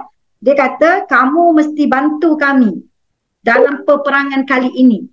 Bantu dari sudut kewangan dan lain-lain. Kalau tidak, kami akan bunuh besar-besaran mereka ini. Jadi konglomerat ni kita tengoklah. Dia kata, bukan penting mana pun yang kena tangkap. Ya, mungkin kanak-kanak wanita. Dia kata, bunuh. Dia kata kat Hitler macam tu. Ini kisah saya cerita ni dalam bentuk dramatik lah Ustazah. Kalau baca kajian dia taklah cerita dramatik macam saya. Kan? Bunuh. Dia kata macam tu. Nak ceritanya ke hatinya dia. Sebab dia kata orang tu tak ada penting pun dari sudut keuntungan apa-apa tak ada. Bunuh lah. Jadi Hitler ni terkejut, marah. Dia boleh bagi bunuh orang Yahudi. Bermula daripada situlah Hitler membantai habis-habisan. Kerana apa? Kekerasan Yahudi itu sendiri. Tu kisah perang lah. Dan ketika dia bunuh besar-besaran tu, orang Yahudi yang konglomerat ni cerdik. Dia pasang video. Dia pasang kamera. Video dan kamera inilah yang ditayang ke seluruh dunia sampai sekarang. Itu yang kita tengok cerita Nazi tu. Sedihnya jadi cerita menang award. Dia pianis ke apa? Saya tengok lepas tu saya tak, kali tu je saya tengok sebab saya nyampah. Sebab bagi saya tak nak dipengaruhi oleh filem barat yang cuba nak tukar otak kita. Saya tak suka. Macam saya tak tengok cerita Black Hawk Down tu lah. Saya tengok cerita Malbat. Baik, aku tengok cerita Malbat daripada tengok cerita orang putih. Nipu aja. Macam tu lah. Tapi saya tengok cerita sebab dia menang award. Bila menang award, saya tengoklah cerita tu. Sebab, menang award ni, saya tengok. Saya kata, jahanam. Rupanya dia nak menukar otak aku. Kan? Cerita tu dia membayangkan betapa sedihnya. Rupanya dia ambil. Orang-orang konglomerat ambil video tu disebarkan. Dan dengan video itulah mereka menggunakan alasan mendapatkan simpati dunia sampai sekarang. Dan mengatakan mereka sepatutnya layak mendapat tanah di Israel kerana mereka adalah masyarakat yang terzalimi dan teraniaya. Itu kisah sebenar. Ini dinukilkan dalam research yang dibuat oleh ada sarjana Indonesia. Sebenarnya ada banyak lagi sarjana-sarjana yang tulis setelah mereka buat kajian. Itu cerita sebenar. Itu kita kena ada stand yang betul. Lepas tu baru ni saya ada jumpa satu kajian Ustazah yang ditulis Ustaz Syahrizal At-Turabi, dia ada share dalam dia punya Facebook. Dia kata ada kajian dibuat terhadap Yahudi di US, dia kata. Kan dia kata, menurut kajian yang dibuat oleh Pew Research Center pada tahun 2016, dia kata 98% Yahudi di Israel sama ada golongan ultra orthodox ataupun golongan yang warak. Warak ni namanya dati. Dia macam kita juga, macam-macam golongan agama, golongan tradisional ataupun Hilani sekular, bersetuju bahawa semua Yahudi dalam dunia ini perlu diberi hak aliyah kembali. Aliyah ni maknanya dia punya term bahawa mereka ni perlu kembali ke Israel dan diberi kerakyatan Israel. Maknanya tidak ada dispute di kalangan mereka. 98% Yahudi kata mereka perlu diberi kewarganegaraan. Okay. 91% pula bersetuju bahawa negara Israel perlu wujud untuk kelangsungan bangsa Yahudi di dunia. 79% pula bersetuju Yahudi perlu diberi layanan istimewa di Israel. Ustazah, kan ada orang Arab, orang Islam yang duduk dekat negara Israel sekarang? Betul. Tetapi mereka ni tidak ada hak keistimewaan seperti orang Israel. Mereka ni hidup tertindas. Sebab tu ada yang lari dan lain-lain. Lepas tu dari segi politik dia ada perbalahan dia pula lah. Kalau research di Yahudi pula, di Amerika pula dia kata, 2013 dia kata, secara overall dia kata, 7 daripada 10 survey yang dilakukan terhadap Yahudi, mereka mengatakan 30% ataupun lebih kurang 39% mereka merasakan mereka ni berkiblatkan Israel. Israel itu negara mereka. Maknanya Yahudi tu. Tapi 39% di kalangan mereka tu, sejak daripada tahun kajian ni dibuat tahun 2013 dan dia cek tu daripada tahun 2000. Mereka merasakan Israel lah negara mereka, bukan US. 39% besar tu. Dan 43% daripada orang Yahudi ni dia akan melawat Israel lebih daripada satu kali. Ustazah, sebenarnya kita ada pelancong-pelancong daripada Malaysia yang melawat Israel. Sampai sekarang pun saya pernah jumpa pelancong-pelancong Malaysia lah. Saya jumpa masa tu kat Mesir, saya bawa balik daripada Mesir baru ni. Dalam bulan lepas. Saya jumpa pergi ke mana? Oh, kami pergi beribadat. Tapi dia tak mention kat saya tahu. Sebab saya dah biasa, saya biasa travel, saya jumpa ramai orang. So dia beribadat, salah satu tempat ibadatnya Israel lah. Israel dia turun sampai ke Jordan, lepas tu dia turun sampai ke Mesir, barulah dia balik ke Malaysia. Ada. Maknanya tetapi mereka tak heboh-heboh lah. Tapi dia masuk macam mana? Wallahualam. Sebab pasport kita kan tak boleh. Mungkin dia masuk melalui sempadan-sempadan, wallahualam lah dalam rangka macam tu. Tapi ni pun saya tak pasti, boleh check lah. Tapi saya dah jumpa banyak kali lah. Tapi memang ada orang yang pergi melawat, melancong. Tapi bila melancong, dia akan ada semangat tu lah. Dan dia kata 69% Yahudi Amerika terikat dengan Israel walaupun mereka hidup dalam negara demokrasi bebas. Kalau Yahudi di UK macam mana pula? Kajian dilakukan oleh Institute of Jewish Policy yang bertajuk Committed, Concerned and Conciliatory. Dia kata Attitude of Jews in Britain toward Israel.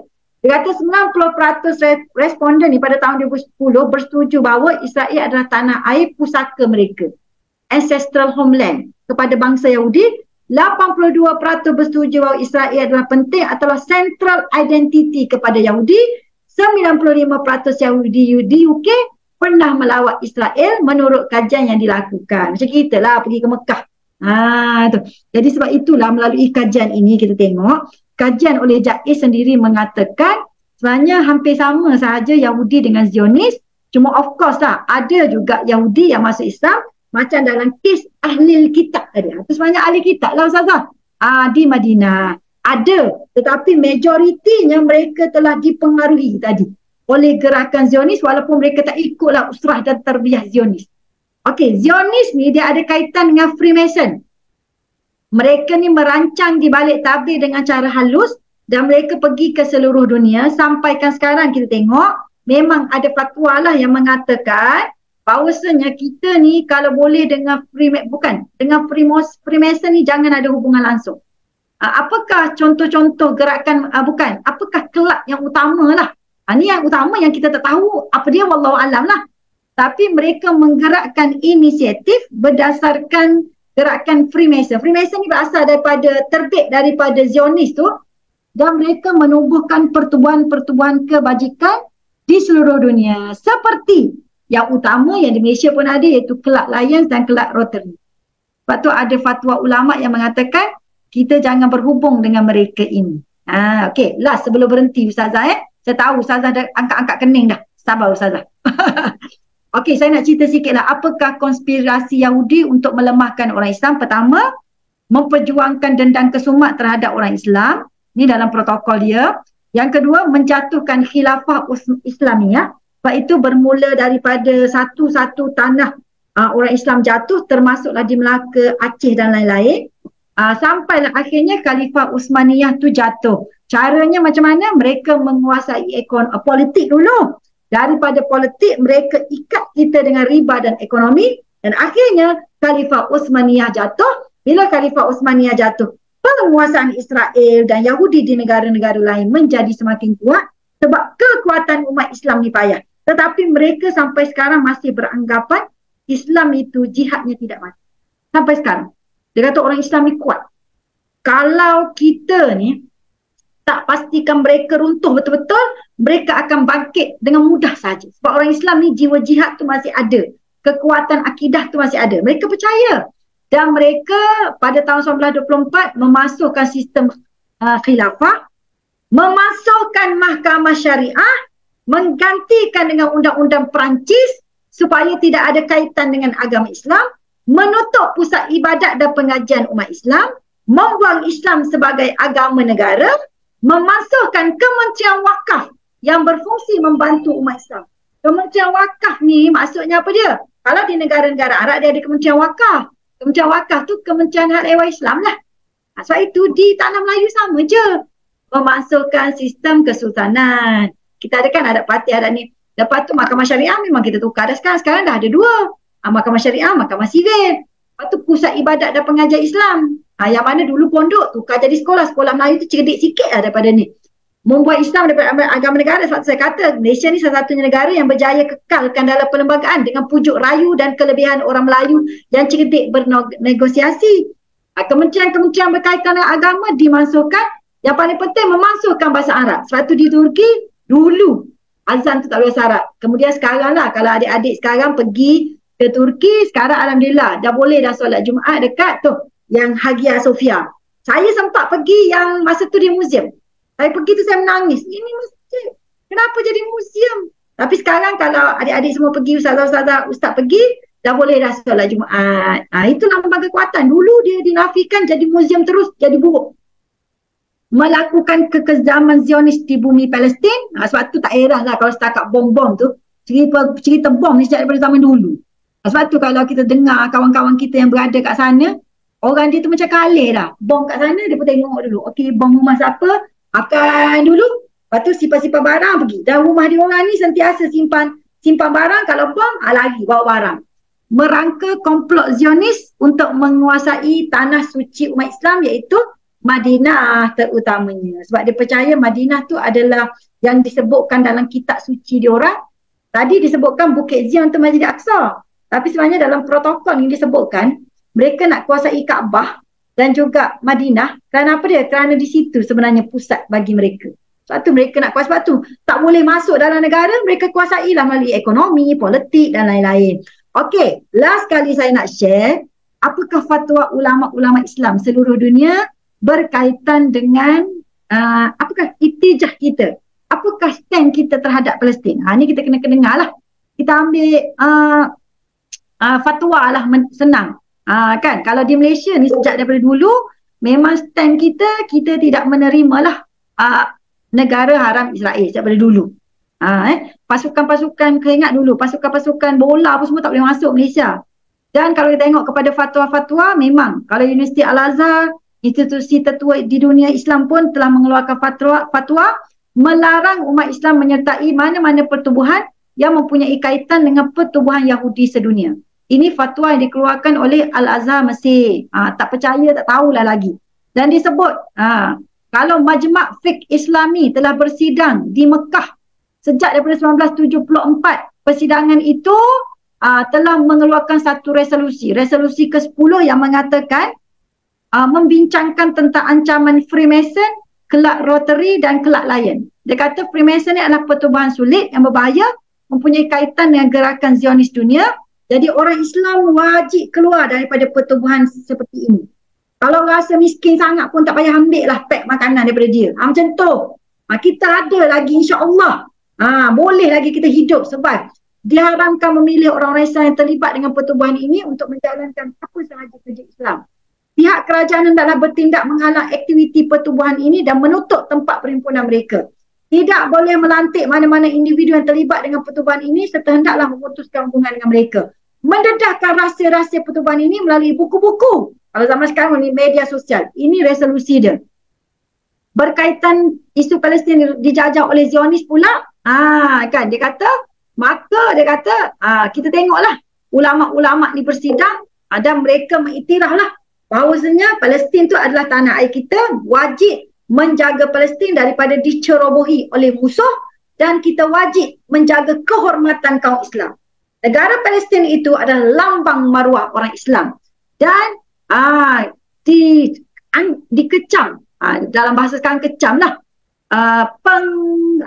pengusiran besar-besaran penduduk Palestin daripada tanah Palestin. Sebab tu kalau kita macam-macam mana pun orang Palestin dia akan bertahan di negara Palestin, dia tak akan keluar. Sebab apabila keluar daripada negara Palestin, itulah yang mereka mahukan. Itu je, betul tak? Almarhum Yusuf Qaradawi pun sama, tegas menolak sebarang usaha yang boleh menguatkan kedudukan negara haram Zionis. Sebab itu, negara Arab sendiri, kalau kita tengoklah, apabila berlakunya perjanjian normalisasi oleh UAE dengan Israel tu, mereka memang orang kata satu lambang kejatuhan lah bagi orang Islam. Sebab kita tak pernah mengiktiraf sebelum ini. Tiba-tiba melalui peaceful coexistence, melalui konon-kononnya keamanan, dialog-dialog keamanan budaya. Dia letak dialog budaya dulu Ustazah, baru dialog agama. Konon-konon perjuangkan keamanan dunia. Tapi rupanya itu adalah salah satu taktik untuk menguasai orang-orang Islam di dunia. Kita ni tak ada masalah Ustazah kalau Yahudi tu hidup baik-baik dengan kita. Sebab asal lagi tu pun memang dia datang konon-kononnya hidup baik-baik. Nak sama-sama kerja, sama-sama cari makan, kita tak ada masalah. Tapi bila ada sifat nak menguasai, membantai, mendera, mengusir, itu kita tak boleh terima. Itu maruah kita sebagai orang Islam. Sebab itu bila berlaku normalisasi ni, ini adalah lambang kelemahan kita, lambang kejatuhan kita. Dan disebutkan dalam research Jais tu, boykot ni wajib. Boykot ni wajib. Tak boleh boykot semua, boykot sikit pun tak apa. Saya Ustazah, mana ada banyak-banyak jenama, saya tak makan lama dah. Bukan hari ni. Sekarang sebab famous kat TikTok, pakatlah boykot-boykot. Sebenarnya kalau siapa yang hidup dalam perjuangan Islam ni, lama dah kita boykot beberapa produk tu. Kita cuba daripada dulu lagi hak mana nyata secara soreh tu. Secara soroha tu dia bagi tu, itu kita boykot. Dia ada dalam diri kita ni, Allah dia telah menyembelih orang Islam, aku sanggup pergi makan. Dia ada akidah kita nak mempertahankan sesama Islam, saudara mara kita. Hari ni hari dia, hari kita belum tentu lagi, betul tak? Tu. Lepas tu kita kena memperkukuhkan akidah kita. Kita tengok Abraham religion tu, dia macam menarik. Betul lah, baik kita bergabung semua, baik kan? Duduk elok-elok, bekerja sama-sama. Ya betul lah. Kalau betul lah matlamat dia macam tu, pasal apa pergi bantai hidup-hidup orang Palestin tu? Pasal apa? Kata keamanan, tak nampak aman pun. Dia bapak. Kan saya sebut ni jadi ganah pula. Dialah bapak yang membunuh manusia yang tidak bersalah. Apa salah kanak-kanak? Apa salah wanita? Atau ada orang kata, Ustazah, Hamas tu macam mana? Hamas ni saya nak cerita, dia menang dalam pilihan raya yang dilakukan secara demokrasi di Palestin pada tahun 2006. Dan mereka lah, Ustazah bayangkan, mereka ni setiap masa dibunuh, diheret masuk penjara tanpa sebab, wanita dirogol, lepas tu mereka nak hidup cara mereka pun tak boleh, duduk dalam penjara. Kalau mereka ni tak ada orang kata sistem pertahanan sendiri, siapa nak selamatkan mereka? Apa? Kalau kita tempat mereka agaknya macam mana? Kalau kita tempat mereka, tak apa, biar bertahan je. Jangan ada tentera sendiri, jangan. Gila ke apa kan? Tu yang kadang-kadang kita marah ni, tak apa, ni bahasa saya supaya kita bangkit dan sedar. Ibu-ibu semua, satu lagi, wajib storytelling kan.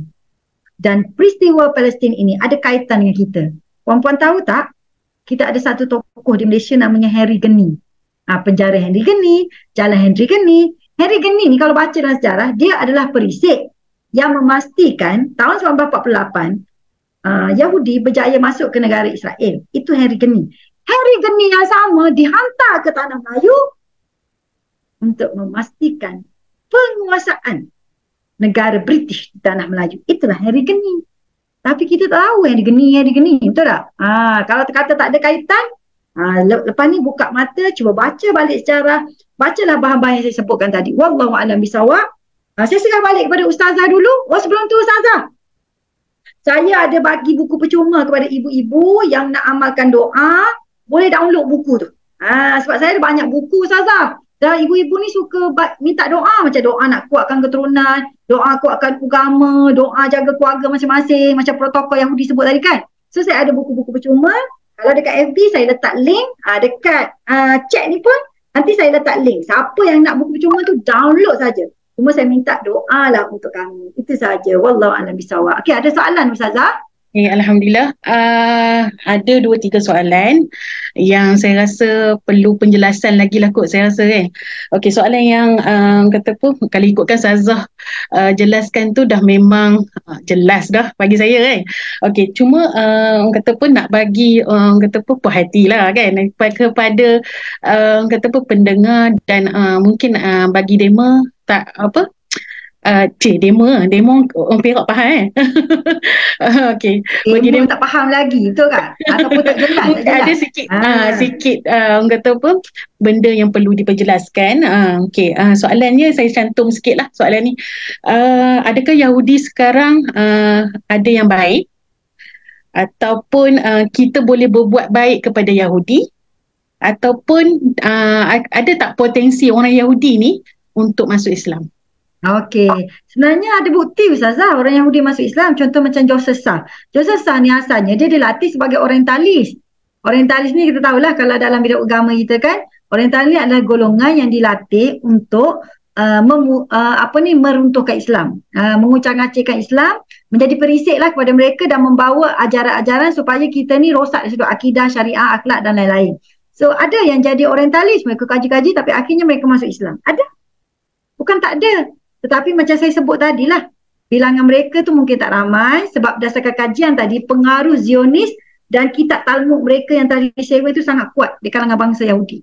Dan sebab itulah bangsa mereka ni memang paling cerdik sungguh Yahudi ni. Dari segi bijak, siapa yang kalau ada kawan-kawan lah yang kata belajar kat US kan, memang ada yang cerdik. Kalau kita ni makan 99% tu dah, orang kata wow dah kan. Kalau kata bersohor dah.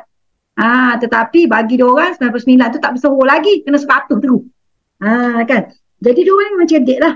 Cuma adakah potensi mereka masuk Islam? Ada.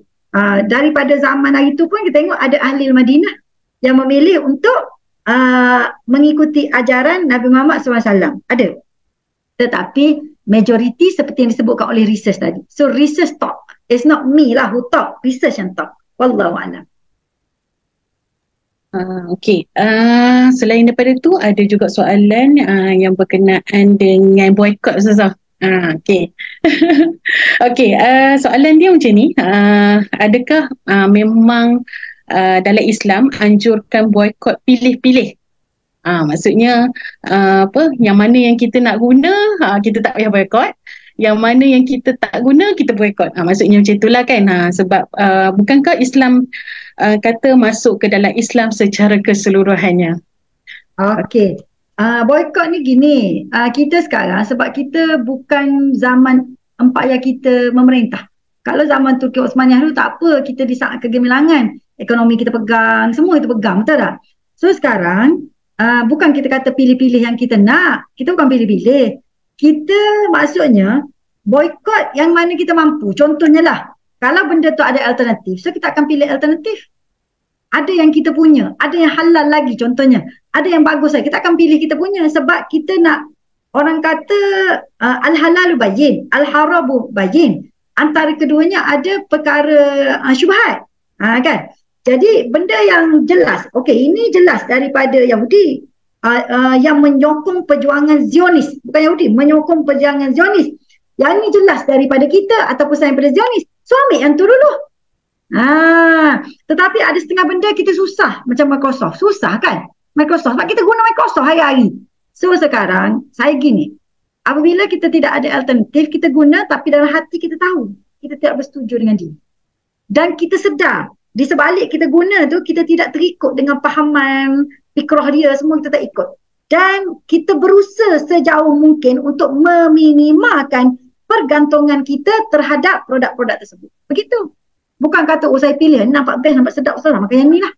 Ni macam payah Ustaz, saya tak jumpa lagi sesedap macam ni. Macam mana Ustazah? Itu kira tekat dengan perut engkau. Orang bukan kira tekat dengan perut, orang kira berdasarkan agama.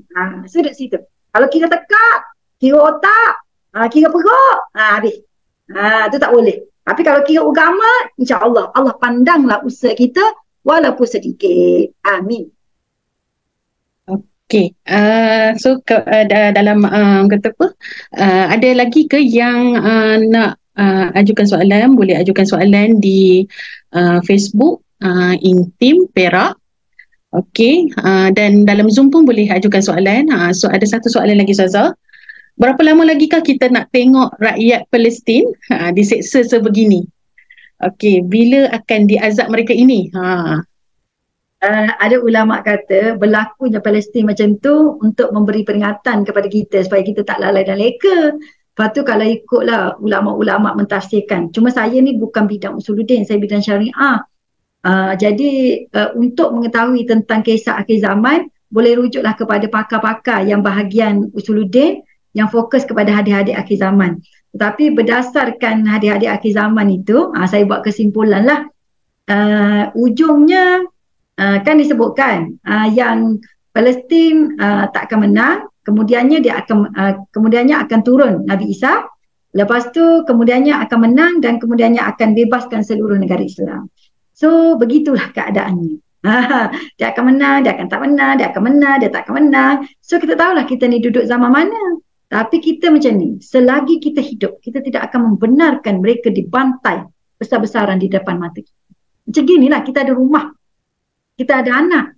Selagi kita hidup, kita tak akan benarkan anak-anak kita menjadi pengkhianat agama. Tapi hak belakang kita tu, kita serahlah pada Allah. Sejarah takdir kita, kita serahlah sejarah keturunan kita. Tapi selagi di depan mata, mu ni aku hidup lagi, mu jangan jadi pengkhianat agama. Ada situ. Wallahualam. Okey, ada satu lagi soalan daripada Facebook, Ustazah. Apakah maksud nakbah? Berapa kali nakbah terjadi? Ustazah buka mic. Tak dengar, Ustazah. Sebenarnya dia ada kronologi dia berkaitan dengan nakbah ni. Kalau kita tengok, nanti saya bagi link. Saya duk cari juga. Nak cari yang termudah tau.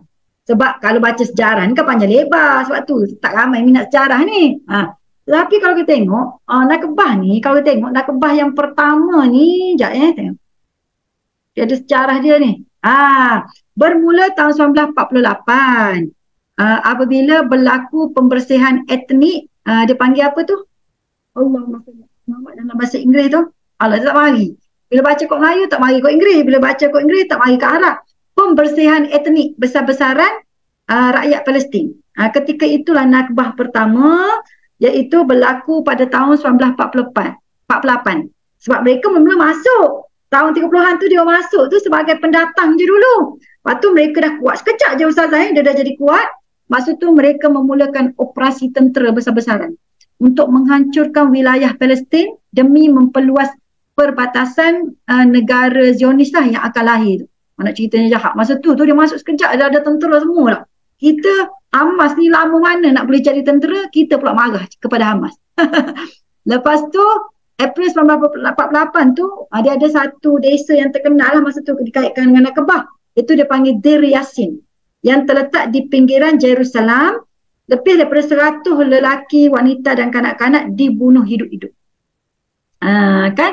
Dan daripada tahun 1947 hingga 1949 tu lebih 500 kampung dan kota-kota di Palestin dihancurkan besar-besaran. Peristiwa inilah disebutkan sebagai nakbah ataupun dalam bahasa Arab dinamakan sebagai bencana. Dikira-kirakanlah lebih kurang dalam pembantaian ini 15,000 warga Palestin lah yang telah tewas Dan ketika ini Zionis berjaya menguasai. Dia asalnya 6% je dia kontrol saja masa mula-mula dia masuk.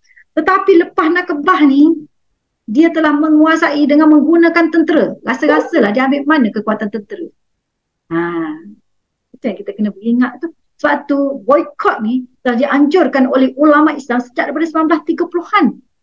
Sebab masa tu orang anjur dah suruh boykot besar-besaran. Tapi masalahnya, kenapa masa itu apabila Israel masuk ke Yahudi masuk ke Palestin, membentuk negara Israel secara senyap-senyap, secara haram tu, masa tu juga kita kena ingat mereka ni telah mewujudkan semangat nasionalisme di kalangan orang Arab. Mereka kata, kenapa Turki kena jadi ketua? Kenapa bukan bangsa kami? Kami ni Arab. Masa tu kan. Jadi bila Yahudi masuk ke Palestin, mula-mula kita tengok dalam gambar tu kan. Dengan copan cantingnya, dengan susahnya masuk ke situ, itu masuk tu gambar je. Kalau kata masuk macam tu betul-betul, macam mana dia boleh ada tentera, betul tak? Macam mana boleh ada kekuatan ekonomi? Jadi jangan tertipu dengan media sosial yang dibina sejak dari dulu. Jadi Arab kata, tak payah, masing-masing duk sibuk nak jaga negara masing-masing, masing-masing nak jadi raja dekat negara masing-masing, masing-masing duk sibuk nak bangunkan Arab. Berbanding dengan ni, hak Iran, cara Iran, hak ni, dia masing-masing macam tu, bergaduh. Jadi sebab itu, masa itu mereka berjaya meluaskan kawasan sehingga 78%. Kemudiannya 22% baki itulah yang jadi wilayah yang sekarang kita panggil sebagai Tebing Barat. Itu kisah Nakbah yang pertama. Ada banyak kisah lagi. Berdirinya Israel, lepas tu macam-macam lah. Intifadah dan lain-lain. Boleh cari sebenarnya. Dia ada yang ringkas. Kalau pening sangat sejarah, nanti saya bagi link. Saya letak link lah nanti dekat saya punya media sosial, Facebook Ustazah Asma Hussein, IG, TikTok Ustazah Asma Hussein. Nanti pergi situ saya bagi link yang mudah yang kita faham. Kalau baca sejarah tebal-tebal pun tak baca. Wallahualam. Okay, Alhamdulillah. Untuk yang terakhirnya Ustazah, kita nak minta Ustazah buat penutup sikit, dan kita nak mohon Ustazah untuk bacakan doa lah untuk yang terakhirnya. Okey, terima kasih kepada Ustazah Sina. Saya rasalah tadi seruan dah dibuat dah berdasarkan apa yang ulama sebut. Cuma saya nak sebutkan, saya nak mohonlah kepada semua, terutama ibu-ibu, tolong storytellingkan apa yang kita cerita ni, dan minta di storytellingkan daripada satu keturunan ke satu keturunan. Supaya orang ingat, inilah sejarah Islam. Dan dia ada kaitan dengan tanah Melayu, dia ada kaitan apa yang berlaku dengan kita hari ini. Okey, nombor 2, tolong perkuatkan keluarga masing-masing. Jangan kita membenarkan protokol Yahudi untuk tidak mengangkat perkahwinan suci dan juga mengotorkan rahim-rahim wanita Islam. Kita jangan bagi zina, benda macam ni kita kawal. Lepas tu Ustazah, saya sekarang kalau dekat IG dan TikTok Ustazah perasan, saya orang panggil Ustazah jodoh. Orang kata, kenapa Ustazah Asma daripada fake wanita pasal keluarga tiba-tiba duk cerita pasal jodoh? Dah lah pembuat dasar. Sebenarnya kenapa saya buat macam ni Ustazah? Sebab saya tak larat berjumpa dengan mereka yang tak nak kahwin, mereka yang merasakan perkahwinan itu suatu toksik, mereka merasakan keluarga itu tak penting, mereka merasakan ilmu keluarga ni tidak penting sepenting mereka kerja dan lain-lain. Mereka rasa kejaya tu adalah identiti, keluarga bukan identiti. Menjadi suri rumah adalah sesuatu yang memalukan. Tidak bekerja dan menjaga rumah tangga itu adalah sesuatu yang tidak identiti dari sudut ekonomi. Benda-benda macam ni saya perjuangkan supaya anak-anak muda ni kembali kepada cara hidup yang betul. Nak ta'aruf pun kena ta'aruf dengan cara yang betul. Untuk elakkan zina. Lepas tu pastikan mereka ini bersemangat untuk berkahwin dan berjihad untuk menegakkan keluarga masing-masing. Apabila mereka jauh daripada keluarga yang betul, itulah yang menyebabkan berlaku masalah. Runtuh keluarga, runtuh ummah, runtuh masyarakat. Itu saja. Sebab itu saya buat program, kalau siapa yang nak join ada anak-anak, boleh join. Yang berdua bulan 12 nanti one step closer. Kita ajar macam mana untuk mereka ni nak bersedia menjadi ahli keluarga. Mereka mungkin baik tapi mereka tak bersedia untuk commit. Bersedia ditimpa badai dan ujian dalam berkeluarga. Bila ada masalah sikit, ni Jaid tahulah. Masalah sikit, bercerai. Pergi kat jabatan utama. Ustaz, saya nak bercerai. Mak bapak kat rumah tak tahu, tak bincang apa pun. Jadi mereka rasa okey, bila nak berkahwin ada wali. Bila nak bercerai, wali tak tahu ke mana. Nampak tak? Islam berbeza. Jadi inilah perjuangan kita hari ini. Jadi kepada anak-anak tu yang nak berkahwin, yang baru kahwin, kahwin muda boleh join saya punya program One Step Closer. Saya buat modul step daripada macam mana mereka nak scan diri, mereka polish, mereka nak scan bakal jodoh, scan pasangan masing-masing, nak bina dream board, nak bina impian bersama. Lepas tu macam mana mereka ni nak tahu yang mereka ni ready dan komit. Itu saya buat modul komplit Ustazah. Sebab orang sekarang kalau kita mengajar fiqah tak jadi. Lepas tu Ustazah nak guna macam mana? Kita mengajar fiqah, dia tanya soalan yang kita duk mengajar balik. Macam tadi lah ngajar-ngajar dia tanya balik. Jadi sekarang saya buat modul, saya buat template. Ambil isi saya kata, inilah cara hidup Islami. Siapa yang nak boleh pergi kat IG dan TikTok saya, boleh klik link kat bio. Dan saya ada bagi buku percuma, e-book percuma, tolonglah amalkan doa-doa. InsyaAllah. Jadi akhir sekali, jom kita sama-sama berdoa. Bismillahirrahmanirrahim. A'udzubillahi minasyaitanirrajim. Bismillahirrahmanirrahim. Alhamdulillahirrabbilalamin. Wassalatu wassalamu ala asyrafil anbiya wal mursalin wa ala washabihi ajmain. Allahumma innaka ta'lam anna dhil qulub qad ijtama'at ala mahabbatik wa taqat ala ta'atik wa ta'ahadat ala nusrati syariatik. Wathikallahumma rabitata wa adim muddah wa hadiha subulha wa mlaha binurika alladhi la yakhbu innaka ni'mal maula wa ni'man nasir. Allahumma ansur alaina ya Allah, Allahumma ansur alaina ya Allah, Allahumma ansurna alaina ya Allah. Rabbana atina fid dunya hasanah wa fil akhirati hasanah wa qina adzabannar. Sallallahu alaihi wasallam. Walhamdulillahi rabbil alamin. Amin ya rabbal alamin. Terima kasih banyak-banyak kepada Ustazah Azina dan juga Jaib dan lain-lain serta Inti. Okey, alhamdulillah. Terima kasih yang teramatlah. Sebabnya bagi kita orang kata apa, penerangan yang sangat orang kata apa, mantap lah. Dan penerangan tu membuat memang jelas, sangat jelas, dan kita tak ada lagi orang kata apa, tertanya-tanya bagaimana, macam mana kan. So memang sangat mantap. Terima kasih kepada Ustazah. Dan yang terakhirnya, walaupun kita ni tidak mampu ke sana sebagai menjadi mujahidin, sekurang-kurangnya lakukanlah apa saja yang kita mampu dengan sedaya upaya kita, antaranya bagi sumbangan, bantuan derma, dan sentiasalah wajibkan pada kita setiap hari mendoakan rakyat Palestin di sana. Itulah kekuatan kita. Okey, setakat itu sahaja. Terima kasih Ustazah, dan terima kasih kepada semua yang menghadiri seminar pada hari ini, dan kita akhiri dengan wabillahi taufik wa hidayah. Wassalamualaikum warahmatullahi wabarakatuh. Waalaikumsalam semua.